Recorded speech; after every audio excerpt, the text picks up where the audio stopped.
बाणी बिरलो विचार सी, जे को गुरमुख होए।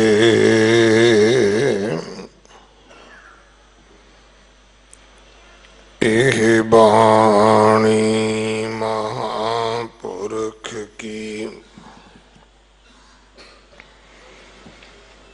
निज कर वासा होए।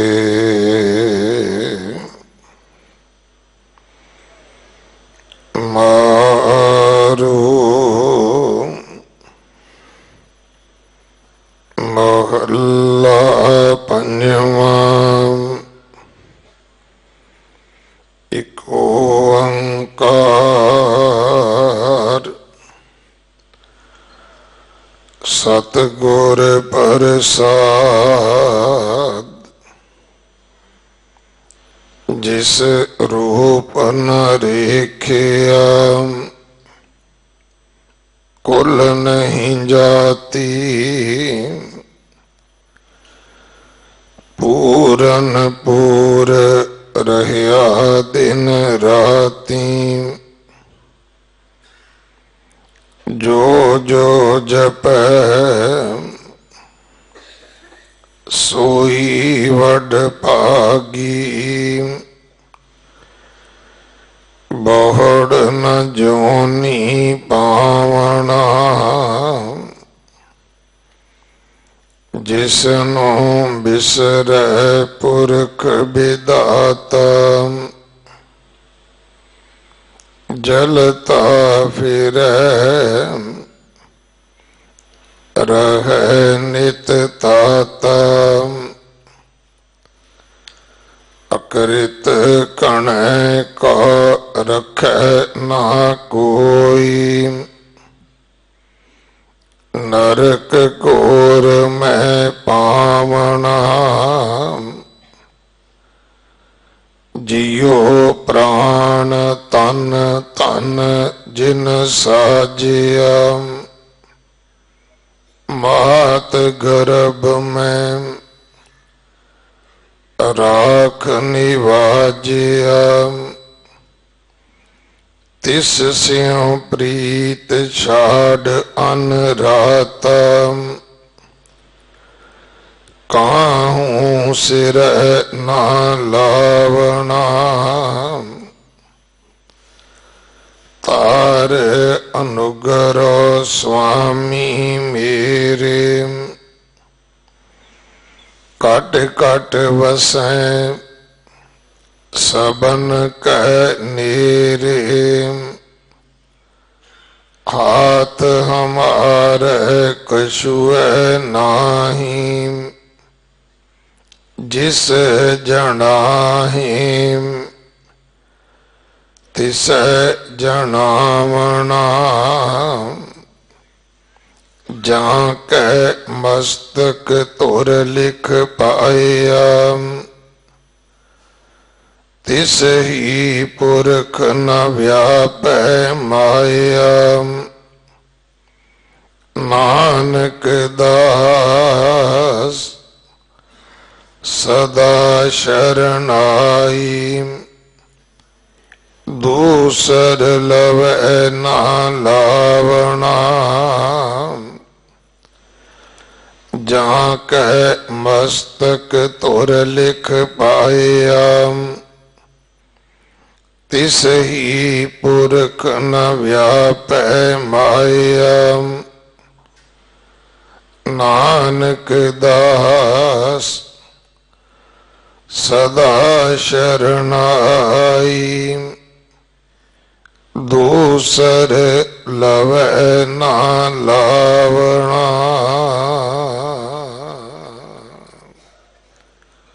वाहिगुरु जी का खालसा, वाहिगुरु जी की फतेह। इस पावन शब्द दे 15 बंद हैं। 5 बंदा तक विचार कल संपूर्ण होई सी। अगले 5 बंदा का पाठ अज आप जी ने सरवण किया है। इसकी विचार भाई गुलजार सिंह जी कनेडा वाले आप जी को सरवण करवाउणगे। गुरु कलगीधर पातशाह जी का प्रकाश गुरपुरब 25 तरीक को है, जो हर साल की तरह गुरुद्वारा रकाबगंज साहब भाई लखी शाह बनजारा हाल अंदर मनाया जाएगा। 24 तरीक को इस उपलक्ष्य विच नगर कीर्तन होवेगा, जो रकाबगंज साहब तो आरंभ हो के गुरुद्वारा सिंह सभा फतेह नगर जो तिलक नगर के पास है उत्थे जाके संपूर्ण होवेगा। 22 तरीक को गुरु कलगीधर पातशाह के वड्डे साहिबजादियां दा शहीदी जोड़ मेला चमकौर साहब के शहीदों का यह दिहाड़ा गुरुद्वारा दमदमा साहब जो हुमायूं के मकबरे के पिछे है, निजामुद्दीन स्टेशन के कोल गुरु कलगीधर पातशाह जी का अस्थान है। उत्थे बहुत श्रद्धा सत्कार दे नाल मनाया जाना है। 27 तरीक को छोटे साहिबजादियां का शहीदी दिहाड़ा गुरुद्वारा माता सुंदरी जी विखे मनाया जाएगा। सोच इन्हां सारे समयां ते सेवा करके हाजरियां भर के गुरु की बख्शिशां प्राप्त करनियां जी। इस महीने की संग्रांद परसों 15 तरीक को है।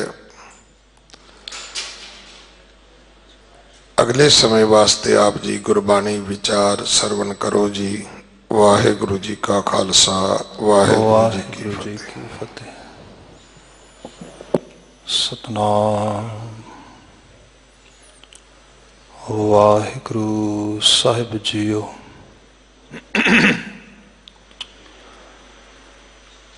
राजन में तू राजा कहिए, पुहु मन में पुहु मां।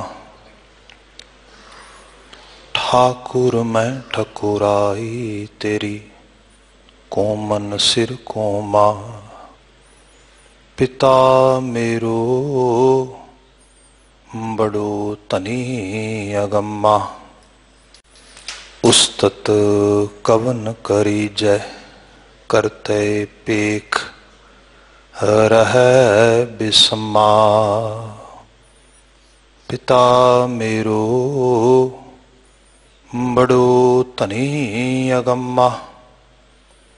उस्तत कवन करी जय, करते पेख रह बिस्मा।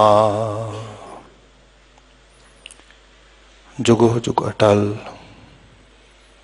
शब्द सतगुरु तन तन गुरु ग्रंथ साहिब महाराज।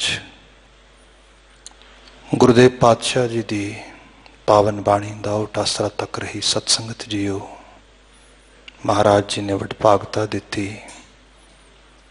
बाला प्रीतम अष्टम बलबीरा साहिब गुरु हरकृष्ण पातशाह जी की चरण छो प्राप्त स्थान गुरुद्वारा श्री बंगला साहिब। इस पावन स्थान ते आप सत्संगी बन रहे हो या दूर दराज घरां थावां ते almost all over the globe गुरु शब्द गुरु कीर्ति नाल अपने आप नूं जोड़ रहे हो, वडभागता है। इस समा गुरबाणी व्याख्या दा है, जिस विच अज दे रोज़ खाकसार नूं आप जी की सेवा वास्ते मौका बनिया। शब्द आप जी ने सिंह साहब होरां तो बड़े सुंदर अंदाज विच सरवण किया है।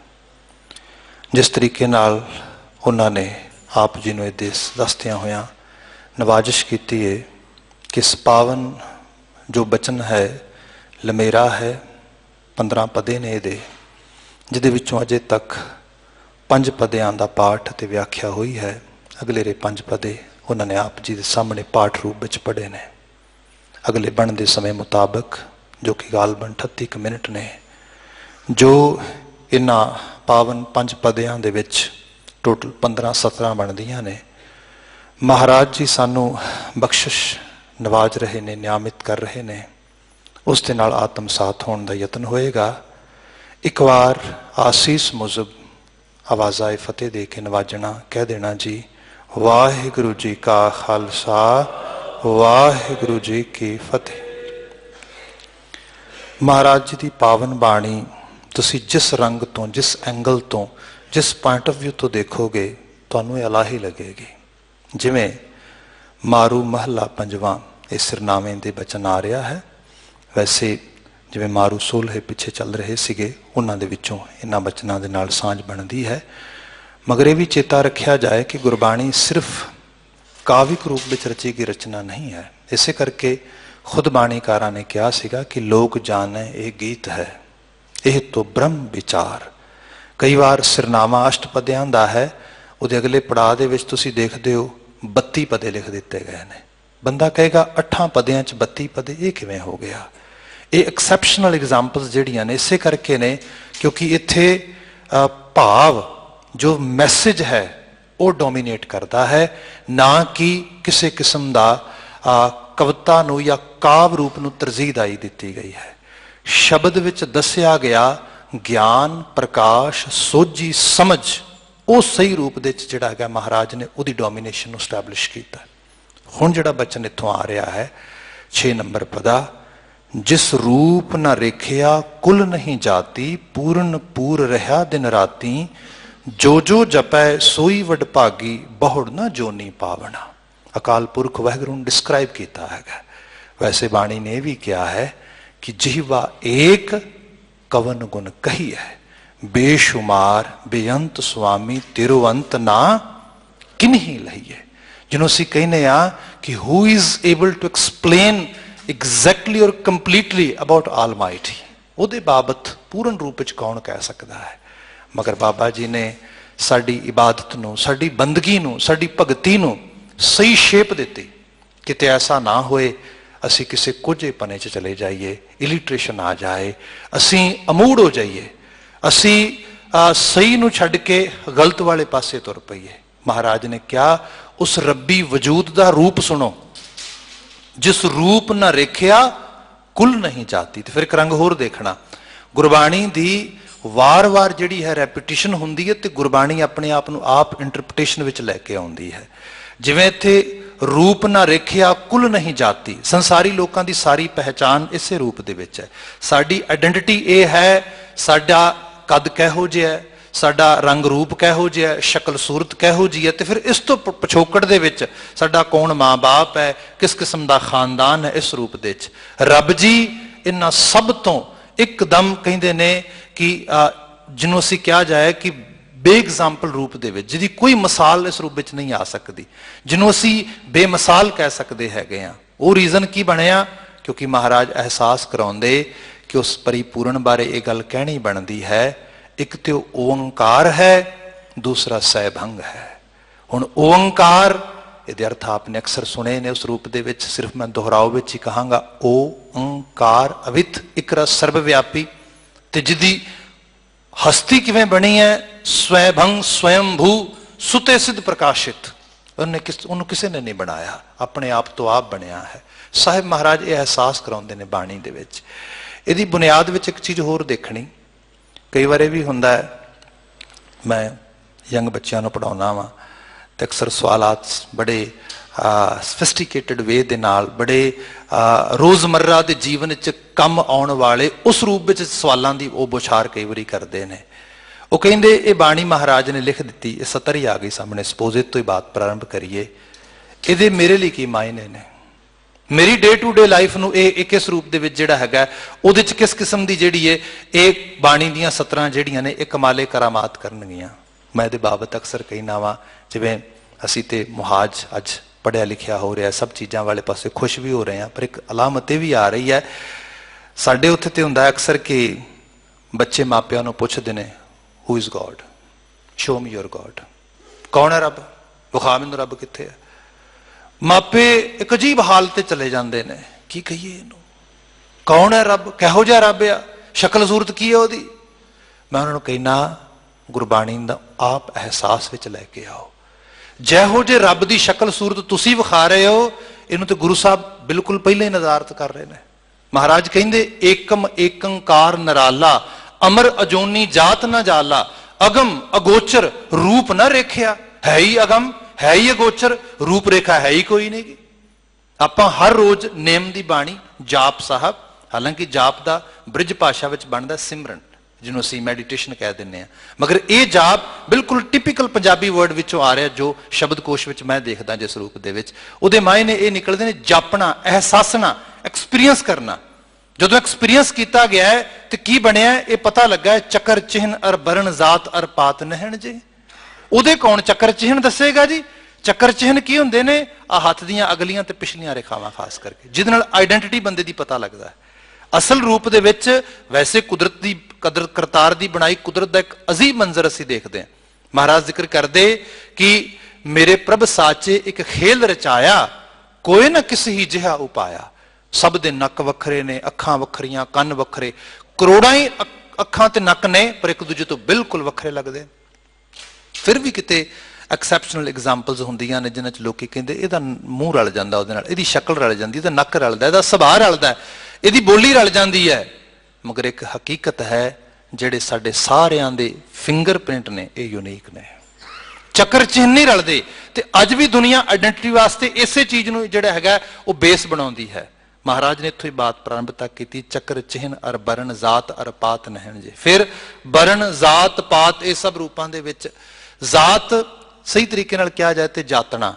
ਮਹਾਰਾਜ ਨੇ ਅਹਿਸਾਸ ਵੀ ਕਰਾਇਆ, ਮੈਂ ਉਹਨੂੰ ਜਾਤਿਆ ਹੈ, ਪਰ ਉਵੇਂ ਨਹੀਂ ਜਾਤਿਆ ਜਿਵੇਂ ਸੰਸਾਰੀ ਲੋਕ ਕਿਸੇ ਨੂੰ ਜਾਤਦੇ ਹੈਗੇ ਨੇ। ਅਸੀਂ ਗੁਰੂ ਨਾਨਕ ਸਾਹਿਬ ਦੇ ਬਚਨ ਪੜ੍ਹਦੇ ਹਾਂ, ਬਲਿਹਾਰੀ ਕੁਦਰਤ ਵਸਿਆ ਤੇਰਾ ਅੰਤ ਨਾ ਜਾਈ ਲਖਿਆ, ਜਾਤ ਮੈਂ ਜੋਤ, ਜੋਤ ਮੈਂ ਜਾਤਾ। ਮੈਂ ਜਦੋਂ ਜਾਤਾ ਉਹਨੂੰ ਜੋਤ ਕਰਕੇ ਜਾਤਾ, ਕਿਸੇ ਸ਼ਕਲ ਕਰਕੇ, ਕਿਸੇ ਸੂਰਤ ਕਰਕੇ, ਕਿਸੇ ਰੰਗ ਕਰਕੇ, ਜਾਂ ਕਿਸੇ ਖਾਸ ਕੁਲ ਕਰਕੇ, ਜਿਵੇਂ ਰਘੂਵੰਸ਼ ਕਰਕੇ, ਜਾਂ ਕਿਸੇ ਖਾਸ ਸੂਰਯਵੰਸ਼ੀ ਕਰਕੇ, ਚੰਦਰਵੰਸ਼ੀ ਕਰਕੇ, ਇਸ ਕਰਕੇ ਨਹੀਂ ਜਾਤਾ। ਇੱਥੇ ਸਭ ਚੀਜ਼ਾਂ ਜਿਹੜੀਆਂ ਨੇ ਮਨਫੀ ਹੋ ਜਾਂਦੀਆਂ ਨੇ। ਸਹੀ ਰੂਪ ਵਿੱਚ ਕਿਹਾ ਜਾਏ ਤੇ ਉਹਦੀ ਆਰਾਧਨ ਦਾ ਉਹ ਰੰਗ ਸਾਹਮਣੇ ਆਉਂਦਾ ਹੈ ਜਿਹੜਾ ਬਾਬਾ ਨਾਨਕ ਜੀ ਨੇ ਸਾਨੂੰ ਆਰਤੀ ਦੇ ਸ਼ਬਦ ਜਾਂ ਸੋਹਿਲਾ ਸ਼ਬਦ ਉਸ ਸ਼ਬਦ ਸਮਝਾਇਆ ਸੀਗਾ, ਜਿਹਦੇ ਵਿੱਚ ਕਿਹਾ ਸੀਗਾ, ਸਹਿਸ ਤਵ ਨੈਣ ਨਨ ਨੈਣ ਹੈ ਤੋਹੇ ਕੋ। ਕਹਿਣ ਵਾਲਾ ਕਹੇਗਾ ਕਿਆ ਕਮਾਲ ਹੈ ਬਾਬਾ ਜੀ, ਹਜ਼ਾਰਾਂ ਹੀ ਅੱਖਾਂ ਉਹਦੀਆਂ ਨੇ, ਇੱਕ ਵੀ ਅੱਖ ਉਹਦੀ ਨਹੀਂ। ਹਾਂ ਬਿਲਕੁਲ, ਇਸ ਰੂਪ ਦੇ ਸਹਿਸ ਤਵ ਨੈਣ ਨਨ ਨੈਣ ਹੈ ਤੋਹੇ ਕੋ। ਉਹਦਾ ਰੀਜ਼ਨ ਇਹ ਹੈ ਕਿਉਂਕਿ ਉਹ ਓਮਨੀ ਪ੍ਰੈਜ਼ੈਂਟ ਆ, ਉਹ ਜੋਤ ਰੂਪ ਕਰਕੇ, ਉਹ ਪ੍ਰਕਾਸ਼ ਰੂਪ ਕਰਕੇ ਹੈ। ਆ ਅਹਿਸਾਸ ਸਿੱਖ ਦੇ ਜੀਵਨ ਵਿੱਚ ਆਉਣਾ ਚਾਹੀਦਾ ਹੈ। ਰੱਬ ਜੀ ਦੀ ਸ਼ਕਲੋ ਸੂਰਤ ਸਪੈਸੀਫਿਕਲੀ ਕੋਈ ਪਰਟੀਕੂਲਰ ਕਹੇ ਕਿ ਇਸੇ ਰੂਪ ਵਿੱਚ ਉਹਦੀ ਪੂਜਾ ਕਰਨੀ ਹੈ, ਇਸੇ ਰੂਪ ਵਿੱਚ ਉਹਨੂੰ ਆਰਾਧਿਆ ਜਾ ਸਕਦਾ ਹੈ। ਬਾਬਾ ਜੀ ਕਹਿੰਦੇ ਜਿਸ ਰੂਪ ਨਾ ਰੇਖਿਆ ਕੁਲ ਨਹੀਂ ਜਾਤੀ, ਪੂਰਨ ਪੂਰ। ਪੂਰਨ ਪੂਰ ਮੀਨ ਕੰਪਲੀਟਨੈਸ, ਜਿਹੜੀ ਉਹਦੀ ਬਿਲਕੁਲ ਜਿਹੜੀ ਸੰਪੂਰਨਤਾ ਹੈ, ਉਹਨੂੰ ਚੈਲੰਜ ਵੀ ਨਹੀਂ ਕਰ ਸਕਦੇ ਅਸੀਂ। ਇਹ ਵੀ ਨਹੀਂ ਅਹਿਸਾਸਿਆ ਜਾ ਸਕਦਾ ਕਿ ਉਹ ਜੇ ਲਾ ਸ਼ਰੀਰ ਰੂਪ ਵਿੱਚ ਬਾਣੀ ਕਹਿ ਰਹੀ ਹੈ, ਲਾ ਸ਼ਰੀਕ ਰੂਪ ਵਿੱਚ ਕਹਿ ਰਹੀ ਹੈ, ਤੇ ਇਹਦਾ ਮਤਲਬ ਹੋਏਗਾ ਕਿ ਫਿਰ ਉਹ ਇੱਕ ਖਾਸ ਰੂਪ ਵਿੱਚ ਨਹੀਂ ਦਿਖ ਸਕਦਾ। ਮਹਾਰਾਜ ਕਹਿੰਦੇ ਨਹੀਂ, ਸਰਗੁਣ ਵੀ ਹੈ, ਨਿਰਗੁਣ ਵੀ ਹੈ, ਪਰ ਇੱਕ ਚੀਜ਼ ਹੈ, ਜੇ ਸਰਗੁਣ ਹੋ ਕੇ ਵੀ ਹੈ ਤੇ ਉਹ ਇਹ ਨਹੀਂ ਕੋਈ ਇੱਕ ਸ਼ੇਪ ਵਿੱਚ ਆ ਕੇ ਕਹੇ ਮੇਰੀ ਪੂਜਾ ਕਰੋ। ਉਹ ਸਰਗੁਣ ਰੂਪ ਸਭ ਵਿੱਚ ਜੋਤ ਰੂਪ ਹੋ ਕੇ ਵਸ ਜਾਂਦਾ, ਐਜ਼ ਏ ਡਿਵਾਈਨ ਐਬਿਲਿਟੀ ਦੀ ਤਰ੍ਹਾਂ। ਉਹਨੂੰ ਸਾਹਿਬ ਨੇ ਕਿਹਾ ਪੂਰਨ ਪੂਰ ਰਿਹਾ ਦਿਨ ਰਾਤੀ, ਰਾਤ ਦਿਨ। ਮੁਰਾਦ ਕੀ ਹੈ? ਮੁਸਲਸਲ, ਕੰਟੀਨਿਊਸਲੀ, ਜਿਹਦਾ ਕੰਟੀਨਮ ਨਹੀਂ ਟੁੱਟਦਾ ਕਦੇ ਵੀ। ਜੋ ਜੋ ਜਪੈ ਸੋਈ ਵਡਭਾਗੀ। ਜਿਹੜੀ ਮੈਂ ਬੇਸਿਕ ਗੱਲ ਕਰ ਰਿਹਾ ਸੀਗਾ, ਕਈ ਵਾਰੀ ਬੱਚੇ ਕਹਿੰਦੇ ਕਿ ਮੇਰੀ ਡੇ ਟੂ ਡੇ ਲਾਈਫ ਦੇ ਵਿੱਚ ਇਹਦਾ ਕੀ ਅਸਰ ਹੋਏਗਾ, what can I get if I believe these kind of actually in these kind of teachings. ਮਹਾਰਾਜ ਕਹਿੰਦੇ ਜੋ ਜੋ ਜਪੈ ਸੋਈ ਵਡਭਾਗੀ। ਜੋ ਇਹੋ ਜੀ ਆਰਾਧਨਾ 'ਚ ਚਲਾ ਜਾਏਗਾ ਉਹ ਵੱਡੇ ਭਾਗਾਂ ਵਾਲਾ ਹੋ ਜਾਏਗਾ, ਉਹਦਾ ਮੁਕੱਦਰ ਮੁਕੱਦਸ ਹੋ ਜਾਏਗਾ, ਉਹਦੇ ਜੀਵਨ ਦੀ ਜਿਹੜੀ ਚੜ੍ਹਦੀ ਕਲਾ ਹੋਏਗੀ ਇਸ ਰੂਪ ਦੇ ਵਿੱਚ। ਇਹਦੇ ਕੁਝ ਰੰਗ ਅਗਲੇ ਪਦਿਆਂ 'ਚ ਆਉਣਗੇ, ਮੈਂ ਇੱਥੇ ਵਿਸਥਾਰ ਨਹੀਂ ਕਰਦਾ, ਅਗਲਿਆਂ 'ਚ ਵਿੱਚ ਵਿਵੇਚਨਾ ਕਰਦੇ ਹਾਂ। ਜੋ ਜੋ ਜਪੈ ਸੋਈ ਵਡਭਾਗੀ, ਬਹੁੜ ਨਾ ਜੋਨੀ ਪਾਵਣਾ। ਜਿਹਨੂੰ ਖਾਸ ਕਰਕੇ ਵੀ ਕਿਹਾ ਜਾਂਦਾ ਕਿ ਰੀਕਾਰਨੇਸ਼ਨ ਬਾਰੇ ਸਿੱਖੀ ਦਾ ਕਨਸੈਪਟ ਕੀ ਹੈ, ਇਹਦੇ ਬਾਬਤ ਗੱਲ ਦੱਸੋ। ਮੈਂ ਇੱਕੋ ਬੇਨਤੀ ਕਰਦਾ, ਦੇਖੋ ਜਦੋਂ ਕੋਈ ਸਿੱਖ ਹੋ ਗਿਆ ਉਹਦਾ ਤੇ ਸਭ ਕਲਿਆਣ ਹੋ ਗਿਆ, ਇਹ ਪੱਕੀ ਗੱਲ ਹੈ। ਮਗਰ ਇਹ ਵੀ ਦੇਖਣ ਵਿੱਚ ਆ ਰਿਹਾ ਹੈਗਾ ਕਿ ਮਹਾਰਾਜ ਦੀ ਪਾਵਨ ਬਾਣੀ ਦੇ ਵਿੱਚ ਇੱਕ ਵੱਡਾ ਹਿੱਸਾ ਹੈ ਜਿਹਦੇ 'ਚ ਸਾਹਿਬ ਜ਼ਿਕਰ ਕਰਦੇ ਨੇ, ਕਈ ਜਨਮ ਬੈ ਕੀਟ ਪਤੰਗਾ, ਕਈ ਜਨਮ ਗਜਗੀਮੀਨ ਕੁਰੰਗਾ, ਕਈ ਜਨਮ ਪੰਖੀ ਸਰਪ ਹੋਇਓ ਹੈ। ਜਿਹੜਾ ਹੈਗਾ ਇਸ ਰੂਪ ਦੇ ਵਿੱਚ ਉਹਨਾਂ ਨੂੰ ਬਿਆਨ ਕੀਤਾ ਗਿਆ। जिथे महाराज जिक्र करते हैं बहुत जन्म बिछुड़े थे माधो यह जन्म तुम्हारे लेखे। जिथे महाराज जिक्र करते हैं जन्म जन्म की इस मन को मल लागी। बहुती ट्रांसलेशन की लोड़ नहीं है, बिल्कुल सिंपल लैवल ते सानू शब्द समझ आउंदे ने। सो है कुछ ऐसा जिहड़ा पिछों तुरिया हुंदा है, नाल चल रहा है, अगे जाण वाला है। ते साहिब कहिंदे इस साइकिल नू ब्रेक कर सकते हैं। तो ये बाबत जो असी अज की ह्यूमन साइकोलॉजी च पढ़ते हाँ, वो कहते जिहड़े ह्यूमन ट्रेट्स ने जिन्होंने असी कहने मनुखी विहार दियां बुनियादी तौर पर जिहड़ियां विचारां या ख्याल या फुरने ने, ये बाय नर्चरिंग आउंदे ने कि बाय नेचर आउंदे ने, ये लालन पालन विचों निकलते ने कि ये जन्म दे नाल आउंदे ने। ये बाबत स्टडी का वड्डा हिस्सा ये दसदा है ये जन्म प्रसंग है। सो इस तरीके दे साइकिल नूं जिहड़ा तोड़ना है, इहो जी आराधना चो असीं जाके इहनूं ब्रेक कर सकते हैं। अगला बचन लै लईए, जिसनों बिसरै पुरख विधाता। तीन लफ्ज ने, विधि, विधान ते विधाता। तुसीं तिन्नां लफ्जां नूं अक्सर दानिशमंद लोकां तो सुणदे हो। विधि जिन्हों असीं पंजाबी च होनी कहने आ, विधान जिन्हों असीं हुक्म कहने आ, खास करके जिहड़ा बनिया होया उहदा कॉस्मैटिक ला है। विधाता जिहदे हथ दी होनी कलम बनती है तो जिहड़ा फिर सारा विधान घड़दा है। कुछ लोकी विधान नूं बदलना चाहुंदे ने, कुछ लोकी विधि होनी दे खास करके कार्य खेत्र नूं उहनूं किसी रूप में चेंज करना चाहुंदे ने। जिहड़ा बाणी दा बुनियादी हिस्सा है वह कहंदा सिद्धा विधाता नाल क्यों नहीं सांझ बनाउंदा, जिहड़ा दोवां रूपां दे विच कार्यशील है इस तरीके नाल। फिर कहांगा बिनती स्पिरिचुअल साइड्स तो इन्हां गल्लां नूं लोकी कहंदे ने ये फिलोसफिकल लैवल ते बड़े इंटलैक्चुअल साइड्स तो बड़ियां बौद्धिक किस्म दीयां गल्लां हैगियां ने। पर यह भी एहसास चेते रखिया जे बंदा डीप लैवल ते इन्हां चीज़ां दी अंडरस्टैंडिंग बिल्ड कर लवे तो जिहड़े सो कॉल्ड कुछ किस्म दे फुरने साडे अंदर तुरे फिरदे ना, जिहड़े अजाई साडी मत नूं जिहड़ा किते दी किते लै जांदे ने, ये खत्म हो जाणगे। जिन्हों बाबा कबीर जी ने क्या सी, देखो भाई ज्ञान की आई आंधी, सब है उड़ानी भरम की टाटी, रहे ना माया बांधी। उत्थे फिर हनेरी चल गई, उत्थे फिर एक ऐसी हालत बन गई जिथे ज्ञान दी सिरमोर दशा। साहब ने इत्थे जिक्र किया, जिसनों बिसरै पुरख विधाता। जे किते ये चीज समझ आ जाए कि वह पुरख विधाता कौन है, पूरिया होया सारी कायनात नूं घड़न सवारन सिरजन वाला, जिन्हों वह विसर जाए, उहदा एहसास ही जीवन विचों मुक जाए। यह भी रंग है। असी गुरु महाराज दे वरसाए हुए इस स्थान ते बैठे हाँ, आप सब अपने दिलों के वलवले लैके महाराज जी दे हजूर आके इत्थे सामने रखते हो, अरदासां बेनतियां जोदड़ियां करते हो। इस सारे दे पिछे जिन्ना मैकेनिज्म हैगा इक्को चीज काम करता है, बिलीफ, विश्वास, अकीदत। जिहड़ी ये चीज है एक कली ही मेन ड्राइविंग फोर्स आ जिहड़ी चला रही है। तो आप अपने पिछोकड़ विच सारे विच देखो, पिछोकड़ विच जाके सानू बहुत सारिया ऐसिया चीज़ां मिलणगियां। हालांकि दसंबर आ रहा साडे सामने शहीदां दे दिन आने वाले ने, असी बहुत सारे इस बाबत प्रसंग इत्थे सुनने ने, हमेशा सुनते हैं। पर मैं एक चीज़ देखदा कि जिहड़ा बिलीफ सिस्टम हैगा जे बंदे च ये पक्के ते डाढे तौर पर हो जाए, जिवें ज्ञानी ज्ञान सिंह दे लिखी हुई रचना दे विच अक्सर आपने सुनिया होगा जरूर, मैं नहीं समझदा कि ये बारे आपको वाकफियत नहीं, पर सिर्फ एक प्रसंग नूं अगे तोरन वास्ते एग्जाम्पल रूप में बात कहा। तो एक बारी होया सी जदों नादिर शाह ने कहा सीगा कि इन्हां दी इंक्वायरी करो, अल्टीमेटली कौन ने, घोड़ियां दीयां काठियां ते तुरे फिरदे ने, ना घर ना घाट ना मकान, ते सानू इस धरती ते जिन्हों गंधम की धरती कहिंदे सी, कणक की धरती ते कहिंदे सी, ये धरती नहीं, असल दे विच ये बुज़दिलां दी जमीन है। ये जिहड़े लोग ने कावड़्स ने, इन्हां लोकां नूं जिन्ना मर्जी, क्योंकि कणक का सुभाव मन्निया जांदा है, कणक नूं जिन्ना कुट्टोगे ना वो तूड़ी बनती लगी जाती है, वो बरीक होंदी जाती है। वो कहंदा गंदम की धरती है, कुट्टो, पर आ की कमाल हो गया, आ बिल्कुल इन्हां दी जिहड़ी है उस पूरी तरह रूपरेखा ही बदल गई। इहदा की बात है।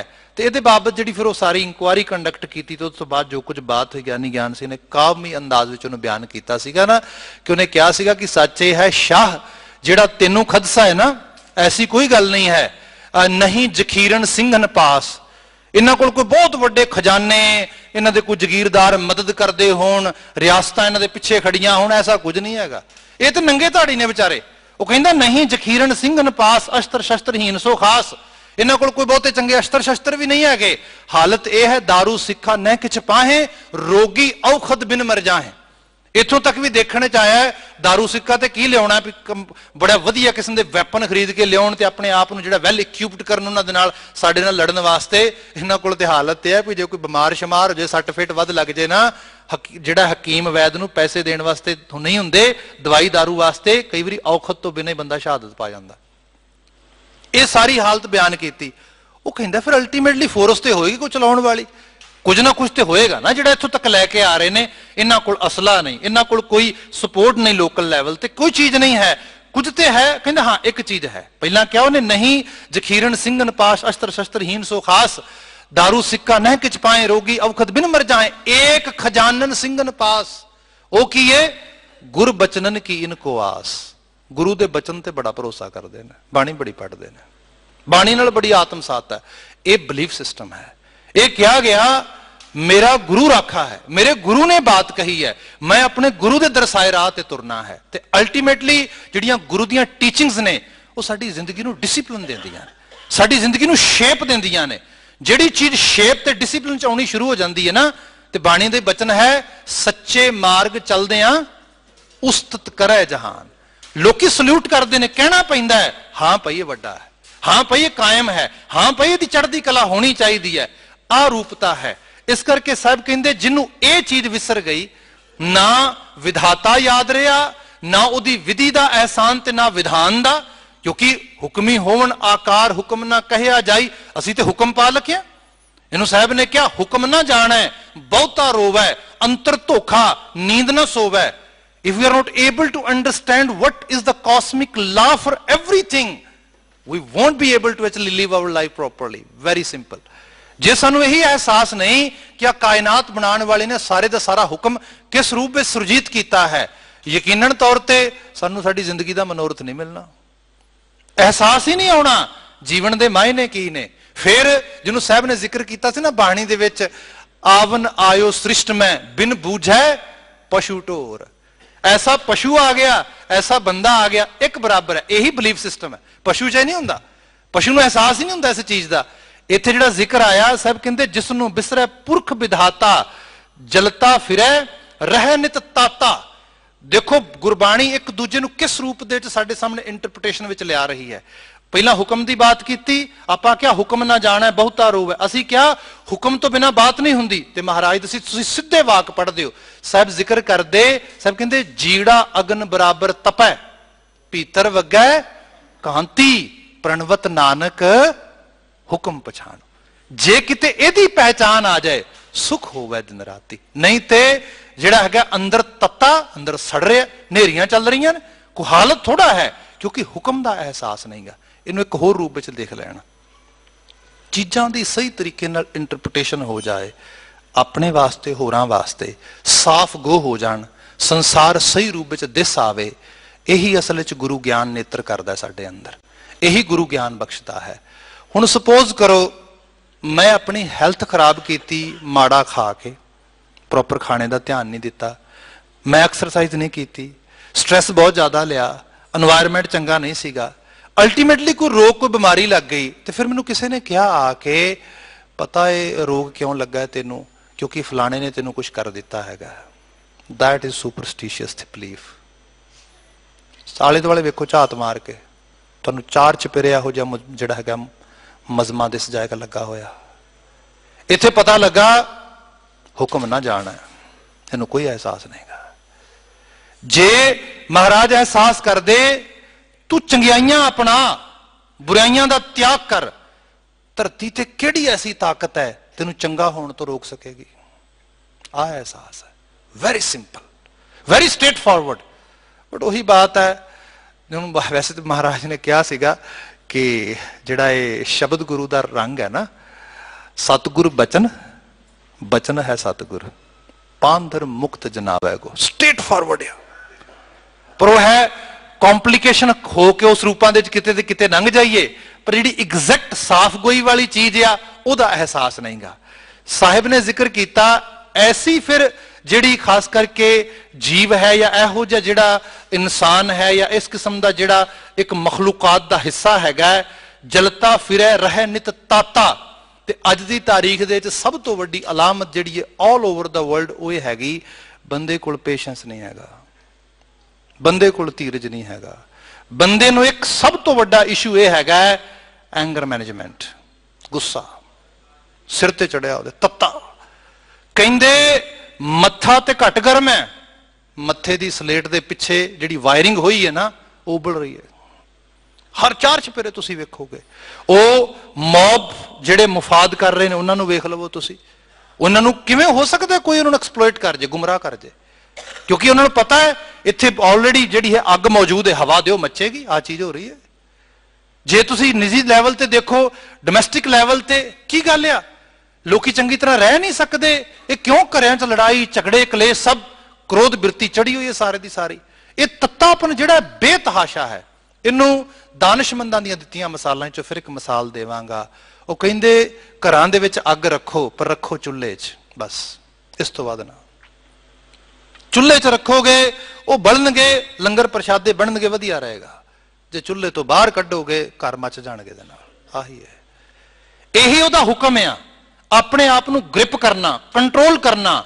ਬੰਦਾ ਕਹਿੰਦਾ ਹੈ ਮੈਂ ਬਾਹਰ ਸਾਰੀ ਦੁਨੀਆ ਸੁਧਾਰਨੀ ਹੈ, ਬਾਣੀ ਕਹਿੰਦੀ ਆਪਣੇ ਆਪ ਤੇ ਕੰਮ ਕਿਉਂ ਨਹੀਂ ਕਰਦਾ। ਐਗਜ਼ੈਕਟਲੀ ਇਹ ਬਚਨ ਹੈ ਜਿਹੜਾ ਜਿਹਨੂੰ ਪੁਰਖ ਵਿਧਾਤੇ ਦੀ ਕੁਝ ਸਮਝ ਆਈ ਨਾ, ਭਗਤ ਫਰੀਦ ਜੀ ਸੀ ਬਚਨ ਪੜ੍ਹਦੇ ਨਾ, ਆਪ ਸਵਾਰੈ ਮੈਂ ਮਿਲੈ। ਮੇਰੀ ਆਈਡੈਂਟੀਟੀ ਦਾ ਮੈਨੂੰ ਪਤਾ ਕੋਈ ਨਹੀਂ, ਮੈਂ ਰੱਬ ਦੀ ਆਈਡੈਂਟਿਟੀ ਤੈਅ ਕਰ ਰਿਹਾ। ਰੱਬ ਕੌਣ ਹੈ? ਫਲਾਣੀ ਬੰਸੀ ਚੋਂ ਆਇਆ ਸੀਗਾ।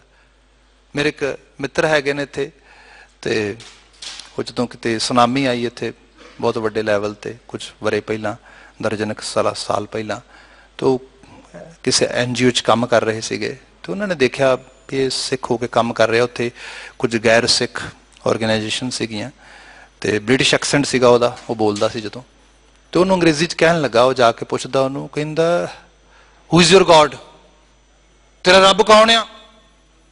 ਉਹ ਕਹਿੰਦੇ ਪਹਿਲਾਂ ਤਾਂ ਮੇਰਾ ਹਾਸਾ ਵਗ ਚੱਲਾ, ਮੈਂ ਰੋਕਿਆ ਆਪਣੇ ਆਪ ਨੂੰ, ਮੈਂ ਕਿਹਾ ਨੇ ਸਵਾਲ ਪੁੱਛਿਆ ਆਪਾਂ ਜਵਾਬ ਦੇਵਾਂਗੇ। ਉਹ ਹੱਥ 'ਚ ਬਿਸਲਰੀ ਵਾਟਰ ਦੀ ਜਿਹੜੀ ਆ ਬੋਤਲ ਫੜ ਕੇ ਪਾਣੀ ਪੀ ਰਿਹਾ ਸੀਗਾ। ਉਹਨੂੰ ਮੈਂ ਕਿਹਾ, ਮੈਂ ਪਹਿਲਾਂ ਉਹਦਾ ਸਵਾਲ ਦਾ ਸਿੱਧਾ ਜਵਾਬ ਤੋਂ, ਕਹਿੰਦਾ ਹੂ ਇਜ਼ ਯੋਰ ਗॉड। ਮੈਂ ਉਹਨੂੰ ਕਿਹਾ my God is same as your god.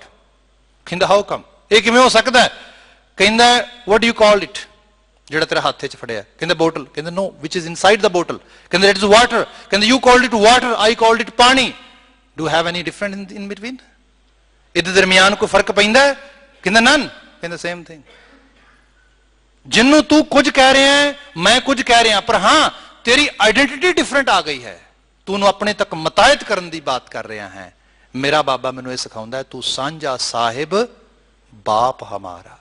ਇਹ ਹੈ ਜਦੋਂ ਬੰਦਾ ਲਿਟਰਲੀ ਲੈਵਲ ਤੇ ਇਸ ਤਰੀਕੇ ਨਾਲ ਸੋਚਦੇ ਉਸ ਖੇਤਰ 'ਚ ਆਏਗਾ, ਫਿਰ ਉਹਦਾ ਆਪਣਾ ਆਪਾ ਸਵਰੇਗਾ। ਫਿਰ ਇਹ ਛੋਟੇ ਲੈਵਲ ਤੋਂ ਲੈ ਕੇ ਵੱਡੇ ਪੱਧਰ ਤੇ ਸਾਰਾ ਦਾ ਸਾਰਾ ਤੁਸੀਂ ਮਿਸਾਲੀ ਜੀਵਨ ਦੇਖਦੇ ਹੋ। ਇੱਥੇ ਮਹਾਰਾਜ ਨੇ ਜ਼ਿਕਰ ਕੀਤਾ, ਜਦੋਂ ਇਹ ਚੀਜ਼ ਨਹੀਂ ਹੋਏਗੀ ਫਿਰ ਬੰਦਾ ਸੰਪਰਦਾਈ ਹੋਏਗਾ, ਫੈਨੈਟਿਕ ਹੋਏਗਾ। ਜਲਤਾ ਫਿਰੈ ਰਹਿ ਨਿਤ ਤਾਤਾ, ਅਕਿਰਤ ਘਣੈ ਕੋ ਰੱਖੈ ਨਾ ਕੋਈ, ਨਰਕ ਘੋਰ ਮੈਂ ਪਾਵਣਾ। ਹੁਣ ਬੰਦਾ ਕਹਿੰਦਾ ਨਰਕ ਜਿਹਨੂੰ ਕਿਹਾ ਜਾਂਦਾ ਹੈ, ਹੈਲ ਕਹਿ ਦਿੰਦੇ ਹਾਂ ਅਸੀਂ, ਕਿੱਥੇ ਆ ਉਹ? ਕਿਸੇ ਨੇ ਵੇਖੀ ਹੈ? ਚਲੋ ਅਸੀਂ ਨਹੀਂ ਦੱਸ ਸਕਦੇ ਇਸ ਧਰਤੀ ਦੇ ਕਿਸ ਕੋਨੇ 'ਚ ਜਾਂ ਇਸ ਧਰਤੀ ਤੋਂ ਬਾਹਰ ਕਿਸੇ ਬ੍ਰਹਿਮੰਡ ਦੇ ਕੋਨੇ 'ਚ ਆ, ਪਰ ਜ਼ਾਹਰਾ ਤੌਰ ਤੇ ਜਿਨ੍ਹਾਂ ਘਰਾਂ ਥਾਵਾਂ ਦੇ ਵਿੱਚ ਜੀਵਨ ਦੀ ਸੱਤਿਆ ਹੰਡਾਉਣ ਦੀ ਸ਼ਕਤੀ ਨਹੀਂ ਗੀ, ਉਹਨਾਂ ਨੂੰ ਕੀ ਕਵਾਂਗੇ? ਮੈਂ ਤਾਂ ਅਕਸਰ ਕਹਿਣਾ, ਤੁਸੀਂ ਗੁਰਬਾਣੀ ਨੂੰ ਮੱਥਾ ਟੇਕਦੇ ਹੋ, ਇਹ ਤੇ ਇਲਾਹੀ ਹਸਤੀ ਹੈ, ਇਹਦੇ ਬੋਲ ਸਾਡੀ ਜ਼ਬਾਨ ਤੇ ਆ ਜਾਣ, ਸਾਡੇ ਜੀਵਨ ਦਾ ਕਲਿਆਣ ਹੋ ਜਾਏਗਾ। ਮਗਰ ਖਿਆਲ ਕਰੀਏ, ਜੋ ਕੁਝ ਸਾਡੇ ਕਲਚਰ ਨੇ, ਸਾਡੇ ਰੋਜ਼ਮर्रा ਦੀਆਂ ਗੱਲਾਂ ਬਾਤਾਂ ਨੇ ਸਿਖਾਇਆ, ਸੀ ਉੱਥੋਂ ਵੀ ਸਿੱਖਿਆ ਲੈ ਸਕਦੇ ਹਾਂ। ਪੰਜਾਬੀ ਦਾ ਅਖਾਣ ਹੈ, ਜਿੱਥੇ ਦੋ ਜੀਆਂ ਦਾ ਜੋੜ ਨਹੀਂ, ਉੱਥੇ ਹੋਰ ਨਰਕ ਦੀ ਲੋੜ ਨਹੀਂ। ਜਿੱਥੇ ਘਰ 'ਚ ਹਾਲਤ ਪਈ ਹੈ, ਜਿਹਨੂੰ ਸਾਹਿਬ ਨੇ ਕਿਹਾ ਸੀਗਾ ਕਿ ਦੇਖਤੇ ਸਹੀ, ਜਿਹ ਕਰ ਸਾਧ ਨਾ ਸੇਵੀਆ ਹਰ ਕੀ ਸੇਵਾ ਨਾ ਹੈ, ਤੇ ਕਰ ਮਰਹਟ ਸਾਰਖੇ ਭੂਤ ਬਸੈ ਤਿਨ ਮਾਹ ਹੈ। ਹੋਰ ਭੂਤ ਕਿੱਥੇ ਵਸਦੇ ਨੇ? ਹੋਰ ਨਰਕ ਕਿਹਨੂੰ ਕਹਾਂਗੇ? ਪੁੱਤ ਜਨੋਰਾ, ਧੀ ਜਨੋਰੀ, ਜੋਰੂ ਤਿੰਨਾਂ ਦਾ ਸਿਕਦਾਰ, ਹੋਰ ਅਸੀਂ ਕੀ ਕਹਾਂਗੇ? ਨਰਕ ਘੋਰ ਕੀ ਹੈ? ਜਿੱਥੇ ਬੰਦੇ ਦੇ ਜੀਵਨ ਯਾਪਨ 'ਚ ਕੋਈ ਡਿਸਿਪਲਿਨ ਹੈ ਹੀ ਨਹੀਂ, ਕੋਈ ਸਹੀ ਰੂਪ ਵਿੱਚ ਚੰਗੇਰਾਪਨ ਹੈ ਹੀ ਨਹੀਂ। ਸਾਹਿਬ ਨੇ ਕਿਹਾ ਅਕਿਰਤ ਘਣੈ ਕੋ ਰੱਖੈ ਨਾ ਕੋਈ। ਜਦੋਂ ਅਕਾਲ ਪੁਰਖ ਵਾਹਿਗੁਰੂ ਦਾ ਦਿੱਤਾ ਹੋਇਆ ਜੀਵਨ, ਕਾਇਨਾਤ, ਸਭ ਕਾਸੇ ਨੂੰ ਅਸੀਂ ਹੰਡਾ ਮਾਣ ਰਹੇ ਹਾਂ, ਤੇ ਫਿਰ ਅਕਿਰਤ ਘਣਤਾ ਕੀ? ਪ੍ਰੋਪਰ ਬਲੀਫ ਸਿਸਟਮ ਜਿਹੜਾ ਹੈਗਾ ਉਹਨੂੰ ਬਿਲਡ ਨਹੀਂ ਕੀਤਾ, ਉਹਦੇ ਅਕੋਰਡਿੰਗਲੀ ਡਿਸਿਪਲਿਨ ਵੇ ਦੇ ਨਾਲ ਲਾਈਫ ਸਟਾਈਲ ਜਿਹੜਾ ਹੈਗਾ ਉਹਨੂੰ ਨਹੀਂ ਜੀਆ। ਕਿਹਾ ਜਾਏ ਵਿਸ਼ਵਸਨੀयਤਾ ਸਹੀ ਰੂਪ ਵਿੱਚ ਨਹੀਂ ਆਈ, ਅਕੀਦਤ ਦਾ ਰੰਗ ਸਹੀ ਨਹੀਂ ਚੜਿਆ, ਰੱਬ ਦੇ ਭੈ ਭਾਵ ਦੇ ਵਿੱਚ ਜੀਵਨ ਨਹੀਂ ਆਇਆ, ਉਹਦੇ ਸਦਕਾ ਜੀਵਨ ਦੇ ਵਿੱਚ ਇੱਕ ਅਜੀਬ ਕਿਸਮ ਦੀ ਖਾਮੀ ਤੇ ਕਮੀ ਆਉਣੀ ਸ਼ੁਰੂ ਹੋ ਗਈ। ਆਪਾਂ ਬਹੁਤ ਸਾਰੇ ਰੰਗ ਦੇਖਦੇ ਹਾਂ ਅੱਜ। ਆਪ ਇੱਥੇ ਖਾਸ ਕਰਕੇ ਆਲੇ ਦੁਆਲੇ ਪੋਲਿਊਸ਼ਨ ਦੀ ਗੱਲ ਹੁੰਦੀ ਹੈ, ਇਹਨਾਂ ਸਭ ਚੀਜ਼ਾਂ ਦੀ ਗੱਲ ਹੁੰਦੀ ਹੈ, ਤੇ ਅਲਟੀਮੇਟਲੀ ਇਸ ਨੂੰ ਸਹੀ ਰੂਪ ਵਿੱਚ ਕਿਹਾ ਜਾਏ ਤੇ ਰੱਬ ਦੇ ਹੁਕਮ ਨੂੰ ਤੋੜਨ ਦੀ ਬਾਤ ਹੈ, ਹੋਰ ਕੀ ਹੈ। ਹੁਣ ਹਵਾ ਗੰਦੀ ਕੀਤੀ ਜਾ ਰਹੀ ਹੈ, ਧਰਤੀ ਗੰਦੀ ਕੀਤੀ ਜਾ ਰਹੀ ਹੈ, ਪਾਣੀ ਗੰਦਾ ਕੀਤਾ ਜਾ ਰਿਹਾ ਹੈਗਾ। ਅਸਾਂ ਇਹ ਸਾਡੀਆਂ ਆਉਣ ਵਾਲੀਆਂ ਜਨਰੇਸ਼ਨਸ ਨੇ ਹਟਾਉਣਾ ਹੈਗਾ, ਜਿਹਨੂੰ ਇਹਦਾ ਅਹਿਸਾਸ ਹੀ ਨਹੀਂ ਇਸ ਗੱਲ ਦਾ। ਨਰਕ ਕੋਈ ਹੋਰ ਥੋੜਾ ਬਣਾ ਰਿਹਾ ਹੈ। ਕੌਣ ਬਣਾ ਰਿਹਾ ਇੱਥੇ ਨਰਕ? ਆਪ ਬਣਾ ਰਹੇ ਆ। ਇਹੀ ਧਰਤੀ ਬੰਦਾ, ਤੁਸੀਂ ਦੇਖੋ ਸ਼ਹਿਰਾਂ ਦੇ ਸ਼ਹਿਰ, ਸਟੱਡੀਜ਼ ਆ ਰਹੀਆਂ ਨੇ, ਅੱਧਾ ਸ਼ਹਿਰ ਦਮੇ ਦੀ ਚਪੇਟ ਚ ਆ ਚੁੱਕਾ ਹੈਗਾ।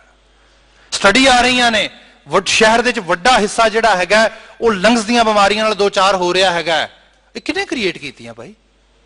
ਸਹੀ ਰੂਪ ਵਿੱਚ ਕਿਹਾ ਜਾਏ ਇਸੇ ਮਨੁੱਖ ਨੇ, ਜਿਹੜਾ ਅਕਿਰਤਕਣ ਹੋ ਗਿਆ, ਜਿਹਨੇ ਅਹਿਸਾਸ ਨਹੀਂ ਕੀਤਾ ਕਿ ਮੇਰਾ ਇਸ ਸਾਰੀ ਕੁਦਰਤ ਬਣਾਈ ਹੋਈ ਤੇ ਕੁਦਰਤ ਸਾਜਣ ਵਾਲੇ ਦੇ ਪ੍ਰਤੀ ਡਿਊਟੀ ਕੀ ਬਣਦੀ ਹੈ।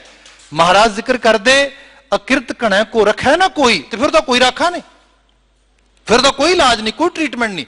ਨਾਸੂਰ ਦਾ ਐਂਡ ਆਫ ਦਾ ਡੇ ਜਿਹੜਾ ਹੈਗਾ ਉਹ ਆਪਰੇਸ਼ਨ ਹੁੰਦਾ ਹੈ। ਉਹਦੀ ਬਾਤ ਕੀਤੀ ਗਈ, ਅਕਿਰਤਕਣਾ ਕੋ ਰੱਖਿਆ ਨਾ ਕੋਈ ਨਰਕ ਘੋਰ ਮੈਂ ਪਾਵਣਾ, ਤੇ ਉਹ ਆਪ ਚੂਜ਼ ਕਰਦਾ ਹੈ ਕਿ ਮੈਂ ਇਸ ਨਰਕ ਵਾਲੇ ਪਾਸੇ ਜਾਣਾ ਹੈਗਾ।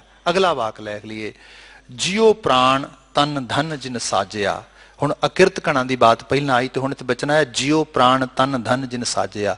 ਐਗਜ਼ੈਕਟਲੀ ਫਿਰ ਪੈਰਾਫਰੇਜ਼ਿੰਗ ਹੈ ਉਹਨਾਂ ਬਚਨਾਂ ਦੀ ਜਿਨ੍ਹਾਂ ਨੂੰ ਅਸੀਂ ਪੜ੍ਹਦੇ ਹਾਂ, ਜਿਉ ਪਾਏ ਪਿੰਡ ਜਿਨ ਸਾਜਿਆ ਦਿੱਤਾ ਪਹਿਨਣ ਖਾਨ। ਇੱਥੇ ਬਚਨ ਆਇਆ ਜਿਉ ਪ੍ਰਾਣ ਤਨ ਧਨ ਜਿਨ ਸਾਜਿਆ। ਅਸੀਂ ਬਚਨ ਪੜ੍ਹਦੇ ਹਾਂ, ਰਮਈਆ ਕੇ ਗੁਣ ਚੇਤ ਪੁਰਾਨੀ ਕਵਨ ਮੂਲ ਤੇ ਕਵਨ ਦ੍ਰਿਸ਼ਟਾਨੀ ਜਿਨ ਤੂੰ ਸਾਜ ਸਵਾਰ ਸ਼ਿੰਗਾਰਿਆ ਗਰਭ ਅਗਨ ਮੈਂ ਜਿਨ੍ਹਾਂ ਉਭਾਰਿਆ। ਐਗਜ਼ੈਕਟਲੀ ਉਹਨਾਂ ਹੀ ਬਚਨਾਂ ਦੀ ਫਿਰ ਦੁਬਾਰਾ ਤਰਜਮਾਨੀ ਕੀਤੀ ਜਾ ਰਹੀ ਹੈ।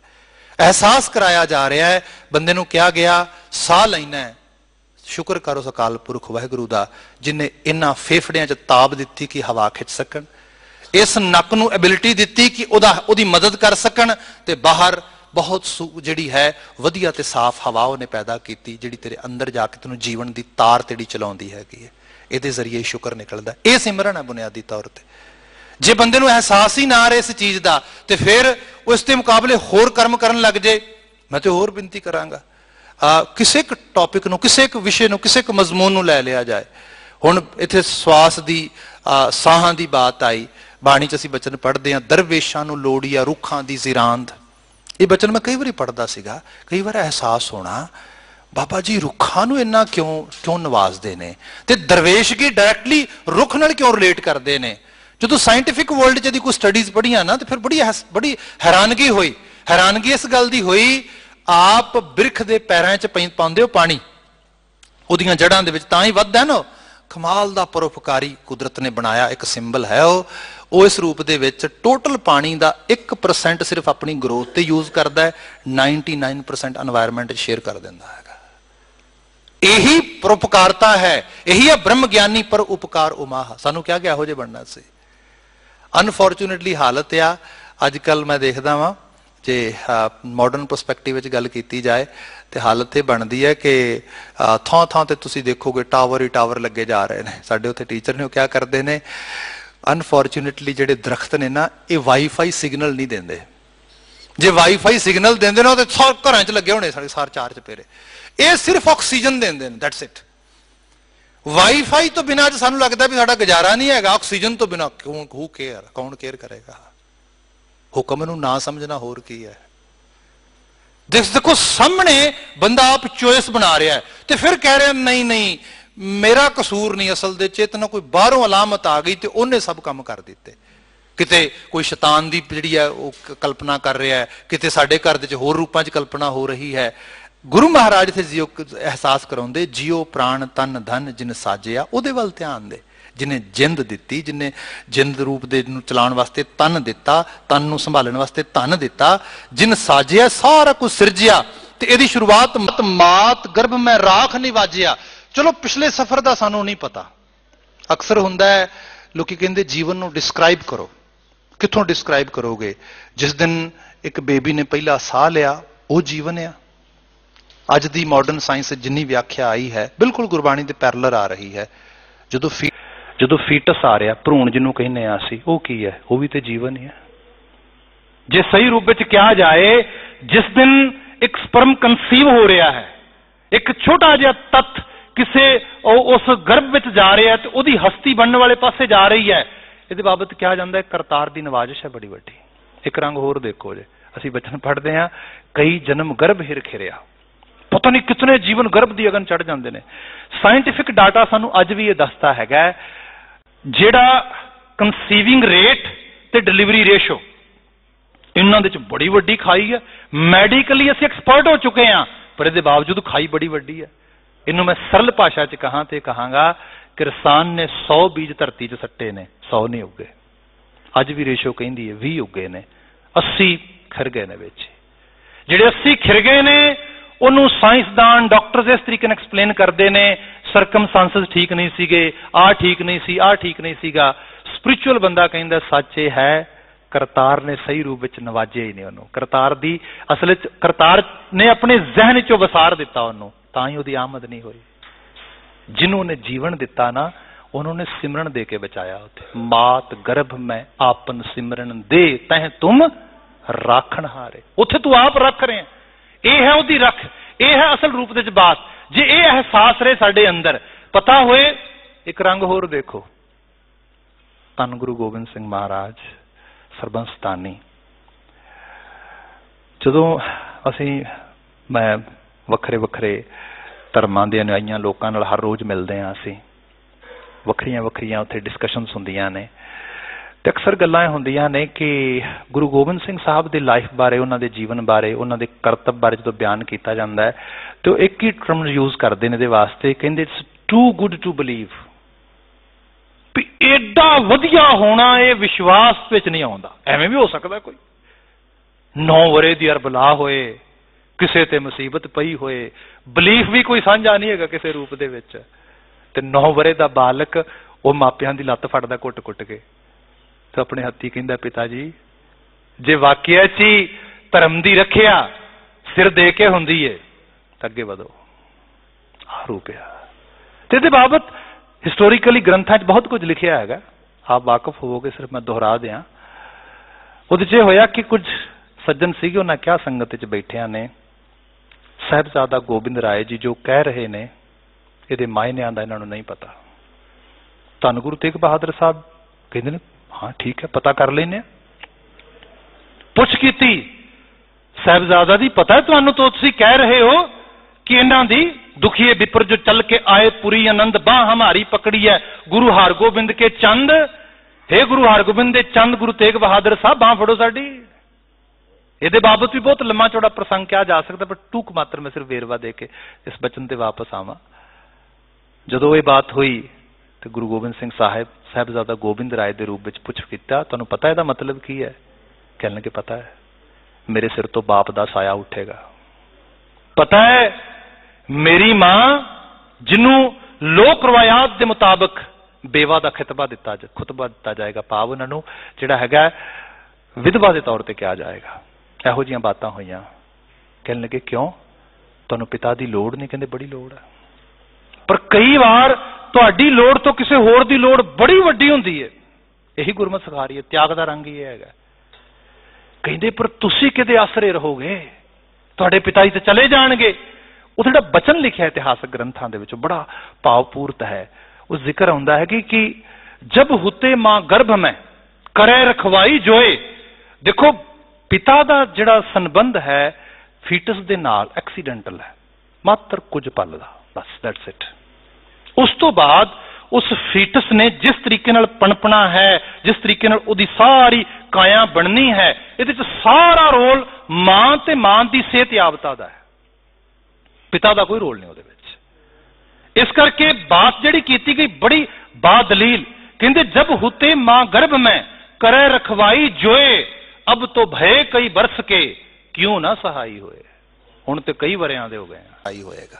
जिहड़ी है वो अकाल दी रक्षा दे विच अपने आप नूं लगा के तोरन वाली हस्ती जिहड़ा रंग बयान करदे ने, जिहड़ी मैं विनती कर रहा सीगा, जिन्हां दे अंदर ये बिलीफ सिस्टम आ गया कि करतार ही जीवन देण वाला है। ते ਉਹ ਅਸੀਂ ਵਾਕ ਪੜਦੇ ਹਾਂ ਸਿੱਧੇ ਤੌਰ ਤੇ ਸਿੰਪਲ ਬਾਣੀ ਦੇ ਬਚਨ। ਮੈਂ ਕਹਿਣਾ ਇਸ ਲੈਵਲ ਤੇ ਆਪਣੇ ਸੁਰ ਤੇ ਢਾਲ ਲੈ ਜਾਣ, ਜਿਹਨੂੰ ਸਾਹਿਬ ਜ਼ਿਕਰ ਕਰਦੇ ਨੇ, ਤੂੰ ਕਾਹੇ ਡੋਲੇ ਪ੍ਰਾਣੀਆਂ ਤੁਧ ਰਾਖੇਗਾ ਸਿਰਜਣਹਾਰ ਜਿਨ ਪੈਦਾਇਸ਼ ਤੂੰ ਕੀਆ ਸੋਈ ਦੇ ਆਧਾਰ। ਇਸ ਤੋਂ ਵੱਡੀ ਬਾਤ ਕੀ ਹੋਏਗੀ? ਇਹ ਹੈ ਜੇ ਚੀਜ਼ ਇਹ ਆ ਜਾਏ ਇਹਨੂੰ ਫਿਰ ਬੁਨਿਆਦ ਵਿੱਚ ਲੈ ਆਂਦਾ ਜਾਏ। ਜੇ ਕੋਈ ਕਹੇ ਅੱਛਾ ਕਿਵੇਂ ਰਖਵਾਈ ਹੋਏਗਾ, ਜਿਵੇਂ ਰਖਵਾਈ ਉਹ ਮਾਂ ਗਰਭ ਵਿੱਚ ਹੋਇਆ ਸੀਗਾ, ਜਿਵੇਂ ਰਖਵਾਈ ਉਹ ਫੀਟਸ ਵਿੱਚ, ਜਿਵੇਂ ਉਸ ਵਕਤ ਵਿੱਚ ਹੋਇਆ ਸੀ ਜਦੋਂ ਜੀਵਨ ਦੀ ਆਮਦ ਦੇ ਅਸਰਾਰ ਵੀ ਨਹੀਂ ਸੀਗੇ, ਪਰ ਜੀਵਨ ਦੀ ਹੋਂਦ ਧਰਤੀ ਤੇ ਆਈ ਮੇਰੇ ਰੂਪ ਦੇ ਵਿੱਚ। ਇਸ ਕਰਕੇ ਉਹਦਾ ਹੁਕਮ ਉੱਥੇ ਸਿਰਜੀਤ ਹੋਇਆ। ਸਾਹਿਬ ਜ਼ਿਕਰ ਕਰਦੇ ਉਸ ਅਕਾਲ ਪੁਰਖ ਵਾਹਿਗੁਰੂ ਮਾਤ ਗਰਭ ਮੈਂ ਰਾਖ ਨਿਵਾਜਿਆ, ਉਹਨੇ ਰੱਖਿਆ ਤੇ ਰੱਖਿਆ ਨਹੀਂ, ਨਵਾਜ ਦਿੱਤਾ। ਇਹ ਸਾਰਾ ਜੀਵਨ ਸਾਜਿਆ ਤੇ ਆਖਰਕਾਰ ਜਿਹੜਾ ਮੈਨੂਫੈਕਚਰਿੰਗ ਖਾਸ ਕਰਕੇ ਉਹ ਯੂਨਿਟ ਉਹ ਤੇ ਮਾਂ ਦੀ ਮਡੋਲੀ ਹੈ ਨਾ, ਤੇ ਕਰਨ ਵਾਲਾ ਕਰਤਾਰ ਆ, ਉਸ ਰੂਪ ਵਿੱਚ ਸਾਰੇ ਦਾ ਸਾਰਾ ਹੁਕਮ ਬਣ ਰਿਹਾ ਹੈ। ਅਗਲੀ ਬਾਤ ਕੀਤੀ ਤਿਸੋਂ ਪ੍ਰੀਤ ਛਾੜ ਅਨਰਾਤਾ ਕਾਹੂ ਸਿਰੇ ਨਾ ਲਾਵਣਾ। ਜਿਹੜਾ ਉਹਨੂੰ ਛੱਡ ਗਿਆ, ਬੁਨਿਆਦ ਨੂੰ ਹੀ ਛੱਡ ਗਿਆ, ਤੇ ਉਹ ਕਿਸ ਸਿਰੇ ਲੱਗੇਗਾ ਜੀ?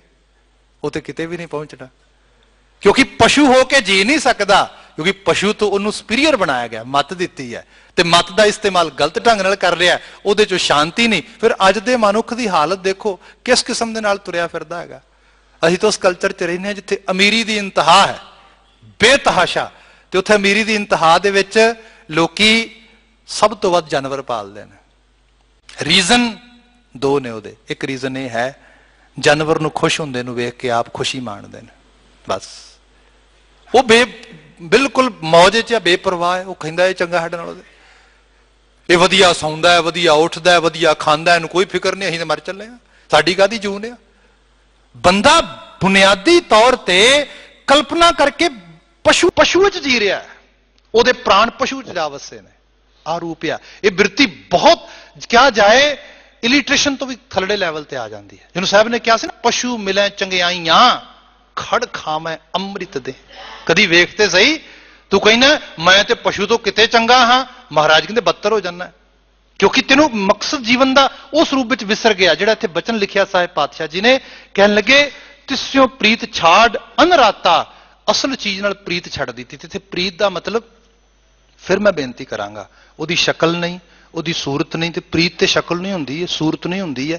ਫਿਰ ਇੱਥੇ ਪ੍ਰੀਤ ਕਾਹਦੀ ਹੈ? ਇੱਥੇ ਪ੍ਰੀਤ ਹੈ ਆਈਡੀਓਲੋਜੀ ਦੀ, ਵਿਚਾਰਾਂ ਦੀ, ਖਿਆਲਾਂ ਦੀ, ਸੋਝੀ ਦੀ, ਜੀਵਨ ਦੇ ਉਸ ਪੰਧ ਦੀ ਜਿਹਦੇ ਉੱਤੇ ਤੁਰਦਿਆਂ ਹੋਇਆਂ ਬੰਦੇ ਨੂੰ ਚੇਤਾ ਆਵੇ ਹਾਂ ਮੈਂ ਅਸਲ ਵਿੱਚ ਕੀ ਹੈਗਾ। ਜਿਹਨੂੰ ਸਾਹਿਬ ਇੱਕ ਰੰਗ ਹੋਰ ਲੈ ਲੈਣਾ, ਲਿਟਰੇਚਰ 'ਚ ਜੋ ਕੁਝ ਸਮਝ ਲੱਗਾ ਉਹਦੇ ਮੁਤਾਬਕ ਇਹ ਹੈ ਰੱਬ ਨਾ ਹੈ ਸੁਭਾਅ ਦਾ, ਬਸ ਪਾਲੋਗੇ ਕਲਿਆਣ ਹੋ ਜਾਏਗਾ, ਨਾ ਪਾਓਗੇ ਫਿਰ ਹਾਂ ਫੋਕਟ ਕਰਮਤਾ ਜ਼ਰੂਰ ਰਹੇਗੀ, ਪਰ ਸਹੀ ਰੂਪ ਵਿੱਚ ਬੰਦੇ ਨੂੰ ਅਹਿਸਾਸ ਹੋਏਗਾ ਵੀ ਮੈਂ ਕਿਤੇ ਦੂਰ ਖੜਾ ਹਾਂ। ਮਹਾਰਾਜ ਜਿਹੜਾ ਅਹਿਸਾਸ ਕਰਾਉਂਦੇ ਇਹਦੇ ਵਿੱਚ ਉਹਦੇ ਨਾਲ ਪ੍ਰੀਤ ਨਹੀਂ ਬਣੀ। ਤਿਸਿਓ ਪ੍ਰੀਤ ਛਾੜ ਅਨਰਾਤਾ ਕਾਹੂ ਸਿਰੇ ਨਾ ਲਾਵਣਾ, ਫਿਰ ਕਿਤੇ ਵੀ ਸਿਰੇ ਨਹੀਂ ਲੱਗਦਾ। ਧਾਰ ਅਨੁਗ੍ਰਹਿ ਸੁਆਮੀ ਮੇਰੇ ਘਟ ਘਟ ਵਸੈ ਸਭਨ ਕੈ ਨੇਰੇ। ਧਾਰ ਅਨੁਗ੍ਰਹਿ ਕਿਰਪਾ ਦੇ ਕਰ ਬਚਾ ਸੁਆਮੀ ਮੇਰੇ, ਹੇ ਮੇਰੇ ਸਿਰ ਦੇ ਸਾਈਂ, ਹੇ ਮੇਰੇ ਮਾਲਕ। ਇੱਕ ਰੰਗ ਇਹ ਵੀ ਹੈ ਕਿ ਬੰਦੇ ਨੂੰ ਅਕਾਊਂਟੇਬਲ ਹੋਣਾ ਚਾਹੀਦਾ ਹੈ, ਕਿਸੇ ਨਾ ਕਿਸੇ ਪ੍ਰਤੀ ਤੇ ਜਵਾਬਦੇਹੀ ਹੋਏਗੀ ਸਾਡੀ। ਜਿੱਥੇ ਜਵਾਬਦੇਹੀ ਨਹੀਂ ਹੋਏਗੀ ਉੱਥੇ ਬੰਦਾ ਗਰਕ ਜਾਏਗਾ। ਉੱਥੇ ਬੰਦਾ ਆਪਣੇ ਆਪ ਨੂੰ ਜੇ ਐਬਸੋਲੂਟ ਪਾਵਰ 'ਚ ਮੰਨਣਾ ਸ਼ੁਰੂ ਕਰੇਗਾ ਨਾ, ਬਰਬਾਦੀ ਤੇ ਤਬਾਹੀ ਹੋ ਜਾਏਗੀ। ਜਦੋਂ ਅਸੀਂ ਚਾਰ ਚੁਫੇਰਿਆਂ 'ਚ ਸਮਾਜ ਵਿੱਚ ਹਾਲਾਤ ਦੇਖਦੇ ਨਾ, ਆਪ ਮੁਹਾਰਾਪਨ, ਇਹ ਆਪ ਮੁਹਾਰਾਪਨ ਹੀ ਬਰਬਾਦੀ ਦੀ ਜੜ ਹੈ ਸਾਰੀ। ਜਦੋਂ ਬੰਦਾ ਕਹੇ ਅਕਾਊਂਟੇਬਲ ਆ ਮੈਂ ਕਿਹਦੇ ਪ੍ਰਤੀ? ਰੱਬ ਜੀ ਦੇ ਪ੍ਰਤੀ। ਤੇ ਬਾਣੀ ਕਹਿੰਦੀ ਰੱਬ ਜੀ ਕਿੱਥੇ ਹੈ? ਘਟ ਘਟ ਮੈਂ ਹਰ ਜੂ ਬਸੈ ਸੰਤਨ ਕਹੋ ਪੁਕਾਰ, ਹਰ ਹਿਰਦੇ 'ਚੋਂ ਵਸਦਾ, ਮੇਰੇ ਅੰਦਰ ਵੀ ਬੈਠਾ ਹੈ। ਅੰਦਰ ਹੀ ਮੇਰੀ ਫਿਰ ਚੇਤਨਾ ਮੈਨੂੰ ਜਿਹੜੀ ਹੈ ਉਹ ਕਿਤੇ ਨਾ ਕਿਤੇ ਮੈਨੂੰ ਹਲੂਣਦੀ ਹੈ। ਆਹ ਰੂਪਤਾ ਜਿਹੜੀ ਹੈ ਫਿਰ ਬੰਦਗੀ ਕਰਨ ਵਾਲੇ 'ਚ ਆਹ ਚੀਜ਼ ਵੱਧ ਜਾਂਦੀ ਹੈ। ਉਹਨੂੰ ਅਕਾਊਂਟੇਬਲ ਬਣਾਉਣ ਵਾਸਤੇ ਬਾਹਰੋਂ ਤੁਹਾਨੂੰ ਕੋਈ ਸਪੈਸੀਫਿਕਲੀ ਕੋਈ ਚੀਜ਼ ਨਹੀਂ ਲਿਆਉਣ ਦੀ ਲੋੜ ਹੁੰਦੀ, ਉਹਦੇ ਅੰਦਰ ਹੀ ਉਸ ਰੂਪ ਵਿੱਚ ਚੀਜ਼ ਆ ਰਹੀ ਹੁੰਦੀ ਹੈਗੀ ਹੈ। ਉਹਨੂੰ ਸਾਹਿਬ ਨੇ ਕਿਹਾ ਕਿ ਧਾਰ ਅਨੁਗ੍ਰਹਿ ਸੁਆਮੀ ਮੇਰੇ, ਮੇਰੇ ਤੇ ਤਰਸ ਕਰ ਮੇਰੇ ਸੁਆਮੀ, ਘਟ ਘਟ ਵਸੈ ਸਭਨ ਕੈ ਨੇਰੇ। ਤੂੰ ਤੇ ਹਰ ਹਿਰਦੇ 'ਚ ਵਸ ਰਿਹਾ ਤੇ ਸਭ ਦੇ ਨੇੜੇ ਆ। ਨੇੜਤਾ ਦਾ ਰੰਗ ਵੀ ਬਾਣੀ ਤੁਸੀਂ ਆਪ ਅਸੀਂ ਸਾਰੇ ਪੜ੍ਹਦੇ ਹਾਂ, ਭਗਤ ਸਾਹਿਬਾਨ ਜ਼ਿਕਰ ਕਰਦੇ ਨੇ, ਕਹਿ ਰਵਿਦਾਸ ਹਾਥ ਪੈ ਨੇੜੇ। ਜਿਹਨੂੰ ਗੁਰੂ ਅਰਜਨ ਸਾਹਿਬ ਨੇ ਕਿਹਾ ਸੀਗਾ ਆਪੇ ਨੇੜਾ ਦੂਰ ਆਪੇ ਹੀ, ਆਪੇ ਮੰਝ ਮਿਆਨੋ। ਨੇੜੇ ਵੀ ਹੈ, ਦੂਰ ਵੀ ਹੈ, ਦਰਮਿਆਨ ਵੀ ਹੈ। ਇਹਦੇ ਮਾਇਨੇ ਕੀ ਨੇ? ਮਾਇਨੇ ਇਹੋ ਹੀ ਨੇ ਕਿ ਉਹ ਅੰਗ ਸੰਗ ਹੈ। ਜਿਹਨੂੰ ਕਿਹਾ ਗਿਆ ਸਦਾ ਅੰਗ ਸੰਗੇ ਅਪੰਗੰ ਪਿਪੂਤੇ, ਉਹਨੂੰ ਵੱਖਰਿਆਂ ਕੀਤਾ ਹੀ ਨਹੀਂ ਜਾ ਸਕਦਾ। ਫਿਰ ਮੈਂ ਅੱਜ ਦੇ ਲਿਟਰੇਚਰ ਦੇ ਵਿੱਚੋਂ ਖਾਸ ਕਰਕੇ ਜਿਹੜਾ ਸਾਡਾ ਐਸਟ ਹੈਗਾ, ਸਾਡਾ ਫਿਊਚਰ ਹੈਗਾ, ਸਾਡੇ ਬੱਚੇ ਹੈਗੇ ਨੇ, ਜੇ ਉਹਨਾਂ ਨੂੰ ਇਹ ਬਾਤ ਅਹਿਸਾਸ ਵਿੱਚ ਆ ਜਾਏ ਤੇ ਉਹਨਾਂ ਦੇ ਨੇਮ ਵਿੱਚ, ਉਹਨਾਂ ਦੇ ਜੀਵਨ ਦੇ ਜਾਬਤੇ ਦੇ ਵਿੱਚ ਆ ਚੀਜ਼ ਪੂਰਨ ਰੂਪ ਦੇ ਵਿੱਚ ਰਿਫਲੈਕਟ ਕਰੇ, ਉਹਦੀ ਪ੍ਰਤੀਬਿੰਬਤਾ ਉੱਕਰ ਆਵੇ। ਜਿਹੜੀ ਬੇਨਤੀ ਕਰਨ ਲੱਗਾ ਸੀਗਾ, ਸਟੱਡੀਜ਼ ਇਹ ਦੱਸਦੀਆਂ ਨੇ ਕਿ ਸਾਡੇ ਜਿਹੜੇ ਬਾਡੀ ਦੇ ਸੈਲਸ ਨੇ, ਕਿਉਂਕਿ ਸਾਡਾ ਸਰੀਰ ਇੱਕ ਕਲਬੂਤ ਦਿਸਦਾ ਉਸ ਰੂਪ ਦੇ ਵਿੱਚ, ਪਰ ਇਹ ਕਲਬੂਤ ਇੱਕ ਯੂਨਿਟ ਹੈਗਾ ਕਈ ਛੋਟੇ ਛੋਟੇ ਛੋਟੇ ਛੋਟੇ ਅਣੂਆਂ ਦੇ ਸੁਮੇਲ ਦਾ। ਜਿਹੜੇ ਉਹ ਸਾਡੇ ਬਾਡੀ ਦੇ ਸੈਲਸ ਨੇ ਛੋਟੇ ਛੋਟੇ, ਉਹ ਸਾਰੇ ਦੇ ਸਾਰੇ, ਉਹਨਾਂ ਦੇ ਵਿੱਚ ਇੱਕ ਐਬਿਲਿਟੀ ਹੈ ਜਿਹਨੂੰ ਸਾਇੰਟੀਫਿਕ ਲੈਵਲ ਤੇ ਕਿਹਾ ਜਾਂਦਾ ਹੈ, ਇਹਨਾਂ ਦੇ ਵਿੱਚ ਗੋਡਲੀ ਪਾਰਟੀਕਲ ਦੀ ਐਬਿਲਿਟੀ ਹੈ। ਗੋਡਲੀ ਪਾਰਟੀਕਲ ਦੀ ਐਬਿਲਿਟੀ ਇਹਨੂੰ ਇਸ ਤਰੀਕੇ ਨਾਲ ਜਾਣਨਾ ਕਿ ਜਿਵੇਂ ਬਚਨ ਆ ਰਿਹਾ ਨਾ ਵੀ ਅਕਾਲ ਪੁਰਖ ਵੈਰੂ ਘਟ ਘਟ ਵਸੈ ਸਭਨ ਕੈ ਨੇਰਿਆ, ਅਹਿਸਾਸ ਕਰਨਾ ਇਸ ਚੀਜ਼ ਦਾ। ਹੁਣ ਇਹਨੂੰ ਸਿੰਪਲ ਐਗਜ਼ਾਮਪਲ ਵਿੱਚ ਲਿਆਂਦਾ ਜਾਏ, ਅਸੀਂ ਸਾਰੇ ਸਮਾਰਟ ਡਿਵਾਈਸਿਸ, ਗੈਜਟਸ ਵਗੈਰਾ, ਫੋਨ ਵਗੈਰਾ ਸਾਰੇ ਯੂਜ਼ ਕਰਦੇ ਹਾਂ। ਤੁਸੀਂ ਫੋਨ ਇਲੈਕਟ੍ਰੀਕਲ ਸ਼ੂਜ਼ ਨੂੰ ਲਾਉਂਦੇ ਹੋ ਤੇ ਉਹ ਰੀਚਾਰਜ ਹੋ ਜਾਂਦੇ ਨੇ। 2 ਸਾਲ 3 ਸਾਲ ਕੋਈ ਚੱਲਿਆ ਡਿਵਾਈਸ, 3 ਸਾਲ ਬਾਅਦ ਤੁਸੀਂ ਸ਼ੂ ਨੂੰ ਲਗਾਇਆ ਤੇ ਉਹ ਚੱਲਣ ਲੱਗ ਗਿਆ, ਲਾਇਆ ਤੇ ਬੰਦ ਹੋ ਗਿਆ। ਤੁਸੀਂ ਉਹਦੇ ਮਕੈਨਿਕ ਕੋਲ ਲੈ ਕੇ ਗਏ ਤੇ ਉਹਨੇ ਕਿਹਾ ਕਿ ਇਹਦੀ ਨਾ ਜਿਹੜੀ ਬੈਟਰੀ ਸੀਗੀ ਉਹਦੇ ਵਿੱਚ ਜਿਹੜੀ ਖਾਸ ਕਰਕੇ ਪਾਵਰ ਹੈ ਉਹ ਹੋਲਡ ਕਰਨ ਦੀ ਤਾਕਤ ਖਤਮ ਹੋ ਗਈ ਹੈ। ਸਾਡੀ ਜਿਹੜੀ ਆ ਸਟਰਕਚਰ ਹੈ ਨਾ ਬਾਡੀ ਸਾਰੇ ਦੀ ਸਾਰੀ, ਇਹ ਜੇ ਨੈਚੁਰਲ ਵੇ ਦੇ ਨਾਲ ਹੌਲੀ ਹੌਲੀ ਆਪਣੀ ਉਮਰ ਦਰਾਜ਼ ਹੋਏ ਤੇ ਇਹਦੀ ਸਾਰਾ ਕੁਝ ਐਕਸਪਾਇਰ ਹੋ ਜਾਂਦਾ ਇਹਦਾ।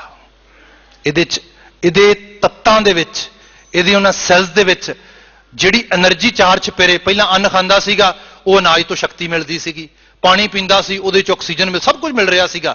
ਇੱਕ ਦਿਨ ਕੀ ਹੋਇਆ, ਮੈਡੀਕਲੀ ਡਾਕਟਰ ਕਹਿਣ ਲੱਗ ਗਿਆ ਵੀ ਨਹੀਂ ਨਹੀਂ ਹੁਣ ਇਹਦੇ ਫੇਫੜੇ ਕੰਮ ਕਰਦੇ, ਹੁਣ ਇਹਦੇ ਲੰਗਸ ਨਹੀਂ ਕੰਮ ਕਰਦੇ, ਹੁਣ ਇਹਦੀਆਂ ਕਿਡਨੀਆਂ ਨਹੀਂ ਕੰਮ ਕਰਦੇ। ਮਤਲਬ ਕੀ ਹੈ, ਸਿਸਟਮ ਫੇਲ, ਸਿਸਟਮ ਦੇ ਵਿੱਚ ਉਹਨੇ ਆਪਣੇ ਆਪ ਨੂੰ ਰੀਚਾਰਜ ਕਰਨਾ ਬੰਦ ਕਰਨਾ ਸ਼ੁਰੂ ਕਰ ਦਿੱਤਾ ਹੈਗਾ। ਅਸਲ ਚ ਐਕਸਪਾਇਰ ਹੋਣ ਵਾਲੇ ਪਾਸੇ ਵੱਧ ਗਿਆ। ਉਹਦੀ ਜਿਹੜੀ ਗੋਡਲੀ ਪਾਰਟੀਕਲਸ ਵਾਲੀ ਉਹ ਪਾਵਰ ਸੀ ਉਹ ਖਤਮ ਹੋਣੀ ਸ਼ੁਰੂ ਹੋ ਗਈ ਇਸ ਰੂਪ ਦੇ ਵਿੱਚ। ਆਰੂਪਤਾ ਹੈ। ਜੇ ਬੰਦਾ ਅਹਿਸਾਸ ਕਰੇ, ਅੱਖਾਂ ਖੁੱਲ ਰਹੀਆਂ ਨੇ, ਵੇਖ ਰਹੀਆਂ ਨੇ, ਇੱਕ ਕਰਤਾਰ ਦੀ ਵਿਧਿਆ ਬੜੀ ਵੱਡੀ, ਜਿਹਨੂੰ ਭਾਈ ਗੁਰਦਾਸ ਜੀ ਕਹਿੰਦੇ ਅੱਖੀਂ ਅੰਦਰ ਵੇਖਦਾ ਦਰਸ਼ਨ ਵਿੱਚ ਦਿਸੈ। ਇਹ ਸੋਚ, ਇਹ ਜ਼ਹਿਨੀਅਤ ਸਾਡੇ ਅੰਦਰ ਆ ਜਾਏ, ਸਹੀ ਰੂਪ ਵਿੱਚ ਕਿਹਾ ਜਾਏ, ਸਾਨੂੰ ਇਬਾਦਤ ਦਾ ਸਹੀ ਸੂਤਰ ਮਿਲ ਗਿਆ, ਸਹੀ ਭਗਤੀ ਦਾ ਰੰਗ ਮਿਲ ਗਿਆ। ਮਹਾਰਾਜ ਇਹ ਸਿਖਾਉਂਦੇ ਨੇ ਸਾਨੂੰ। ਇੱਥੇ ਬਚਨ ਆਇਆ, ਸਭ ਕਹਿੰਦੇ ਹੇ ਕਰਤਾਰ ਤੂੰ ਤੇ ਬੜਾ ਬੇਅੰਤ ਹੈ, ਕਰੇ ਨਾ ਕਰੇ ਤੇ ਇਹੀ ਯਕਸ਼ੂ ਨੇਤਰ ਖੋਲ ਮੇਰਾ, ਤਾਰ ਅਨੁਗ੍ਰਹਿ स्वामी मेरे कट कट वसै सबन कै नेरे हाथ हमारे कछुए नाही। ते एंड ऑफ द डे हालांकि असीं कहने आ साडी अपनी मॉरल रिस्पॉन्सिबिलिटी है सही या गलत होने दे विच, चंगे या माड़े पासे जाण दे विच, बिल्कुल ठीक है। बाणी ने क्या जजमेंटल नहीं होना, बंदा आप जो मर्जी करे, पर जो आले दुआले किसी तो कोई गलती गुस्ताखी होंदी राइट वे कहंदा ये जिम्मेवार है वास्ते, इत्थों बात शुरू करदा सारे सारे। ये बाणी वार वार कहंदी है किसी तो नफरत नहीं करनी, माड़े नूं भी माड़ा नहीं कहना, बल्कि उहदे माड़ेपन नूं दूर करने वास्ते हथ वधाना है, मदद करनी उहदे वास्ते। आ रूपता जिहड़ी है यही संसार नूं सही रूप विच तोर सकदी, सही पासे नूं। साहिब जिक्र करदे इहदे विच रब जी जिन्हों कहा सी ना जिसै दिखालै वाटड़ी तिसै भुलावै कौन। जे राह कोई भुल गया है तो यकीनन तौर पर करतार तेरी बख्शिश का किते पात्र नहीं बन सकिया। साडी अरदास है बना इनू अपनी बख्शिश का पात्र। तो इत्थे जिहड़ा बचन आया ना हाथ हमारा कछुए ना ही, एंड ऑफ द डे ये सारी कुदरत तेरी बनाई हुई है तो साडे हाथ वास्ते कुछ है भी नहीं करतार। जिस जनाहे तिस है जनावना, जिन्हों तू आप जना दे, इस चीज नूं एहसास करा दे, वो इहदा जानकार हो जाएगा। एक वर्ड बाणी च असीं बड़ा पढ़दे हां जन। जन का मतलब ये है जिन्हें अपने आप नूं जान लिया, चीन लिया, अपने आप नूं सही रूप दे पहचान लिया। वो पहचान किहड़ी है जिन्हों बाणी कहंदी है मन तू जोत स्वरूप है। पर यह शीशा करतार आप विखाए। इहदे च दो रंग लै लेना, जे मैनू फिलोसफिकल वे नाल व्याख्या विच लियावां तो उहदे मायने ये बनते हैं। एक तो यह लै लिया जाए कि बंदा हलीमी ते निमरता च आके गुरु अते अकाल पुरख वाहिगुरू अगे लिफ जाए, फिर अपना आपे नूं जताण वाली बात नहीं रहेगी भी करतार तू ही करने वाला है। दूसरे पड़ाव दे विच किते सोझी समझ कुछ होए ते हंकार आके सिर ते नहीं बहेगा, पता होएगा करन कराउण वाला तो आप ही है, मैं तो है ही कुछ नहीं गा। साहिब ये भी एहसास नाल नाल कराउंदे, क्या गया जिन्हों तू आप जनाए, जिन्हों जन बनाए तिसै जनावना, जाके मस्तक तुरलिख पाया। तुरलिख पाउणा ਕਹਿੰਦੇ ਨੇ ਮੱਥੇ ਦੀ ਸਲੇਟ ਹੈ, ਇਹਦੇ ਉੱਤੇ ਬੰਦੇ ਦੇ ਅਮਲ ਲਿਖੇ ਨੇ, ਕਰਮ ਲਿਖੇ ਨੇ। ਇਹਨੂੰ ਦਾਨਸ਼ਮੰਦਾਂ ਦੇ ਬਚਨਾਂ 'ਚ ਕਹਿ ਕੇ ਮੈਂ ਵਾਈਂਡ ਅਪ ਕਰ ਦਿੰਦਾ, ਸਮਾਪਨ ਕਰ ਦਿੰਦਾ ਵਾ। ਉਹ 'ਚ ਹੈਗਾ ਕਿ ਜੋ ਮੈਂ ਅੱਜ ਸੋਚ ਰਿਹਾ, ਸੋਚਣ ਦੇ ਵਿੱਚ ਬ੍ਰੇਨ ਇਨਵੋਲਵ ਹੁੰਦਾ ਹੈਗਾ। ਇਹਨੂੰ ਇਸ ਤਰ੍ਹਾਂ ਕਹਿ ਲਓ ਕਿ ਬੰਦੇ ਦਾ ਦਿਮਾਗ ਤੇ ਬੰਦੇ ਦਾ ਮਨ, ਇਹਨਾਂ ਦੋਵਾਂ ਦੇ ਵਿੱਚ ਕਿੱਥੇ ਲਾਈਨ ਪਾਈਏ ਤੇ ਦੋਵਾਂ ਨੂੰ ਵੱਖਰਿਆਂ ਕਰ ਦਈਏ। What is the brain and what is our mind. ਬੜੀ ਵੱਡੀ ਡਿਬੇਟ ਵਰਲਡ ਵਾਈਡ ਹੋ ਰਹੀ ਹੈ। ਗੁਰਬਾਣੀ ਇਹਦੇ 'ਚ ਬੜੇ ਲੀਡਿੰਗ ਵੇ ਨਾਲ ਸਾਨੂੰ ਬਹੁਤ ਸਾਰੇ ਮੈਸੇਜ ਦਿੰਦੀ ਹੈ, ਜੇ ਅਸੀਂ ਅੰਡਰਸਟੈਂਡ ਕਰ ਸਕੀਏ। ਤੇ ਮੈਂ ਛੋਟੀ ਜਿਹੀ ਬੇਨਤੀ ਕਰਨ ਲੱਗਾ ਸੀਗਾ, ਹੁਣ ਉਹ 'ਚ ਹੈ ਜਿਹੜੇ ਸਾਡੇ ਫੁਰਨੇ ਨੇ, ਜਿਹੜੀਆਂ ਸਾਡੀਆਂ ਸੋਚਾਂ ਨੇ, ਇਹ ਸੋਚਾਂ ਲਗਾਤਾਰ ਸੋਚਾਂ ਨਹੀਂ ਰਹਿੰਦੀਆਂ, ਅਲਟੀਮੇਟਲੀ ਸਾਡੇ ਵਿਚਾਰ ਬਣ ਜਾਂਦੇ ਨੇ। ਅਸੀਂ ਮੂੰਹ ਤੋਂ ਲਫ਼ਜ਼ ਬੋਲਣੇ ਸ਼ੁਰੂ ਕਰ ਦਿੰਦੇ ਹਾਂ, ਫਿਰ ਇਕੱਲੇ ਲਫ਼ਜ਼ ਨਹੀਂ ਰਹਿੰਦੇ, ਇੱਕ ਦਿਨ ਉਸੇ ਕਿਸਮ ਦੇ ਕਰਮ ਕਰਨੇ ਸ਼ੁਰੂ ਕਰ ਦਿੰਦੇ। It converts in actions. ਜਦੋਂ ਇਕੱਲੇ ਐਕਸ਼ਨਸ ਉਸ ਰੂਪ ਵਿੱਚ ਆਉਣੇ ਹੁੰਦੇ ਨੇ, ਐਕਸ਼ਨ ਨਹੀਂ ਰਹਿੰਦੇ, ਸਾਡੀਆਂ ਆਦਤਾਂ ਬਣ ਜਾਂਦੀਆਂ ਨੇ, ਸਾਡੀਆਂ ਹੈਬਿਟਸ ਬਣ ਜਾਂਦੀਆਂ ਨੇ। ਫਿਰ ਇਕੱਲੀਆਂ ਹੈਬਿਟਸ ਨਹੀਂ ਰਹਿੰਦੀਆਂ, ਹੌਲੀ ਹੌਲੀ ਸਾਡੀ ਪਰਸਨੈਲਿਟੀ ਦੀ ਪਹਿਚਾਣ, ਸਾਡਾ ਕਰੈਕਟਰ ਬਣ ਜਾਂਦਾ। ਲੋਕੀ ਕਹਿਣ ਲੱਗ ਜਾਂਦੇ ਨੇ ਬੰਦਾ ਐਵੇਂ ਦਾ ਹੈਗਾ, ਤੇ ਫਿਰ ਸਾਡਾ ਕਰੈਕਟਰ ਨਹੀਂ ਇਕੱਲਾ ਬਣਦਾ, ਸਾਡੀ ਪਰਸਨੈਲਿਟੀ ਨਹੀਂ ਉਹਦੇ ਨਾਲ ਸ਼ੇਪ ਹੁੰਦੀ, ਸਾਡੀ ਡੈਸਟਨੀ ਬਣ ਜਾਂਦੀ, ਸਾਡੀ ਮੰਜ਼ਿਲੇ ਮਕਸੂਦ ਬਣ ਜਾਂਦੀ ਹੈ। ਬਸ ਬੰਦਾ ਕਹਿੰਦਾ ਮੈਂ ਮੰਜ਼ਿਲ ਆ ਵੇਖਣੀ ਚਾਹੁੰਦਾ ਵਾਂ, ਬਾਣੀ ਕਹਿੰਦੀ ਸੋਚ ਨੂੰ ਬਦਲ, ਬੀਜ ਨੂੰ ਬਦਲ, ਆ ਰੂਪ ਆ ਰਿਹਾ। ਇੱਥੇ ਵਾਕ ਲਿਖਿਆ ਮਹਾਰਾਜ ਜੀ ਨੇ, ਜਾਂ ਕੇ ਮਸਤਕ ਤੁਰ ਲਿਖ ਪਾਇਆ, ਜਿਹਨੂੰ ਤੁਰ ਬੀਜ ਬਦਲਣ ਦੀ ਜਾਚ ਸਿਖਾਤੀ, ਤਿਸ ਹੀ ਪੁਰਖ ਨਾ ਵਿਆਪੈ ਮਾਇਆ। ਉਹਨੂੰ ਫਿਰ ਕਾਲੀ ਬਿਰਤੀ ਸੰਸਾਰ ਦੀ ਨਹੀਂ ਵਿਆਪਦੀ, ਨਾਨਕ ਦਾਸ ਸਦਾ ਸ਼ਰਨਾਈ, ਦੂਸਰ ਲਵੈ ਨਾ ਲਾਵਣਾ।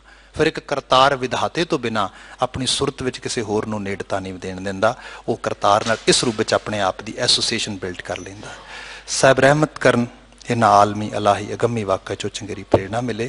ਸਮੁੱਚੇ ਰੂਪ ਦੇ ਵਿੱਚ ਸਮੁੱਚੀ ਸੰਗਤ ਦਾ ਪ੍ਰਬੰਧ ਆ, ਸਿੰਘ ਸਾਹਿਬਾਨ ਰਾਂ ਦਾ ਦਿਲੀ ਤੌਰ ਤੇ ਧੰਨਵਾਦ। ਆਪਨੇ ਬੜਾ ਪਿਆਰ ਤੇ ਅਸੀਸ ਦੇ ਕੇ ਨਵਾਜਿਆ, ਬਹੁਤ ਸ਼ੁਕਰੀਆ। ਭੁੱਲਾਂ ਗਲਤੀਆਂ ਲਈ ਮਾਫੀ ਕਹਿ ਦੇਣਾ ਜੀ। ਵਾਹਿਗੁਰੂ ਜੀ ਕਾ ਖਾਲਸਾ, ਵਾਹਿਗੁਰੂ ਜੀ ਕੀ ਫਤਿਹ।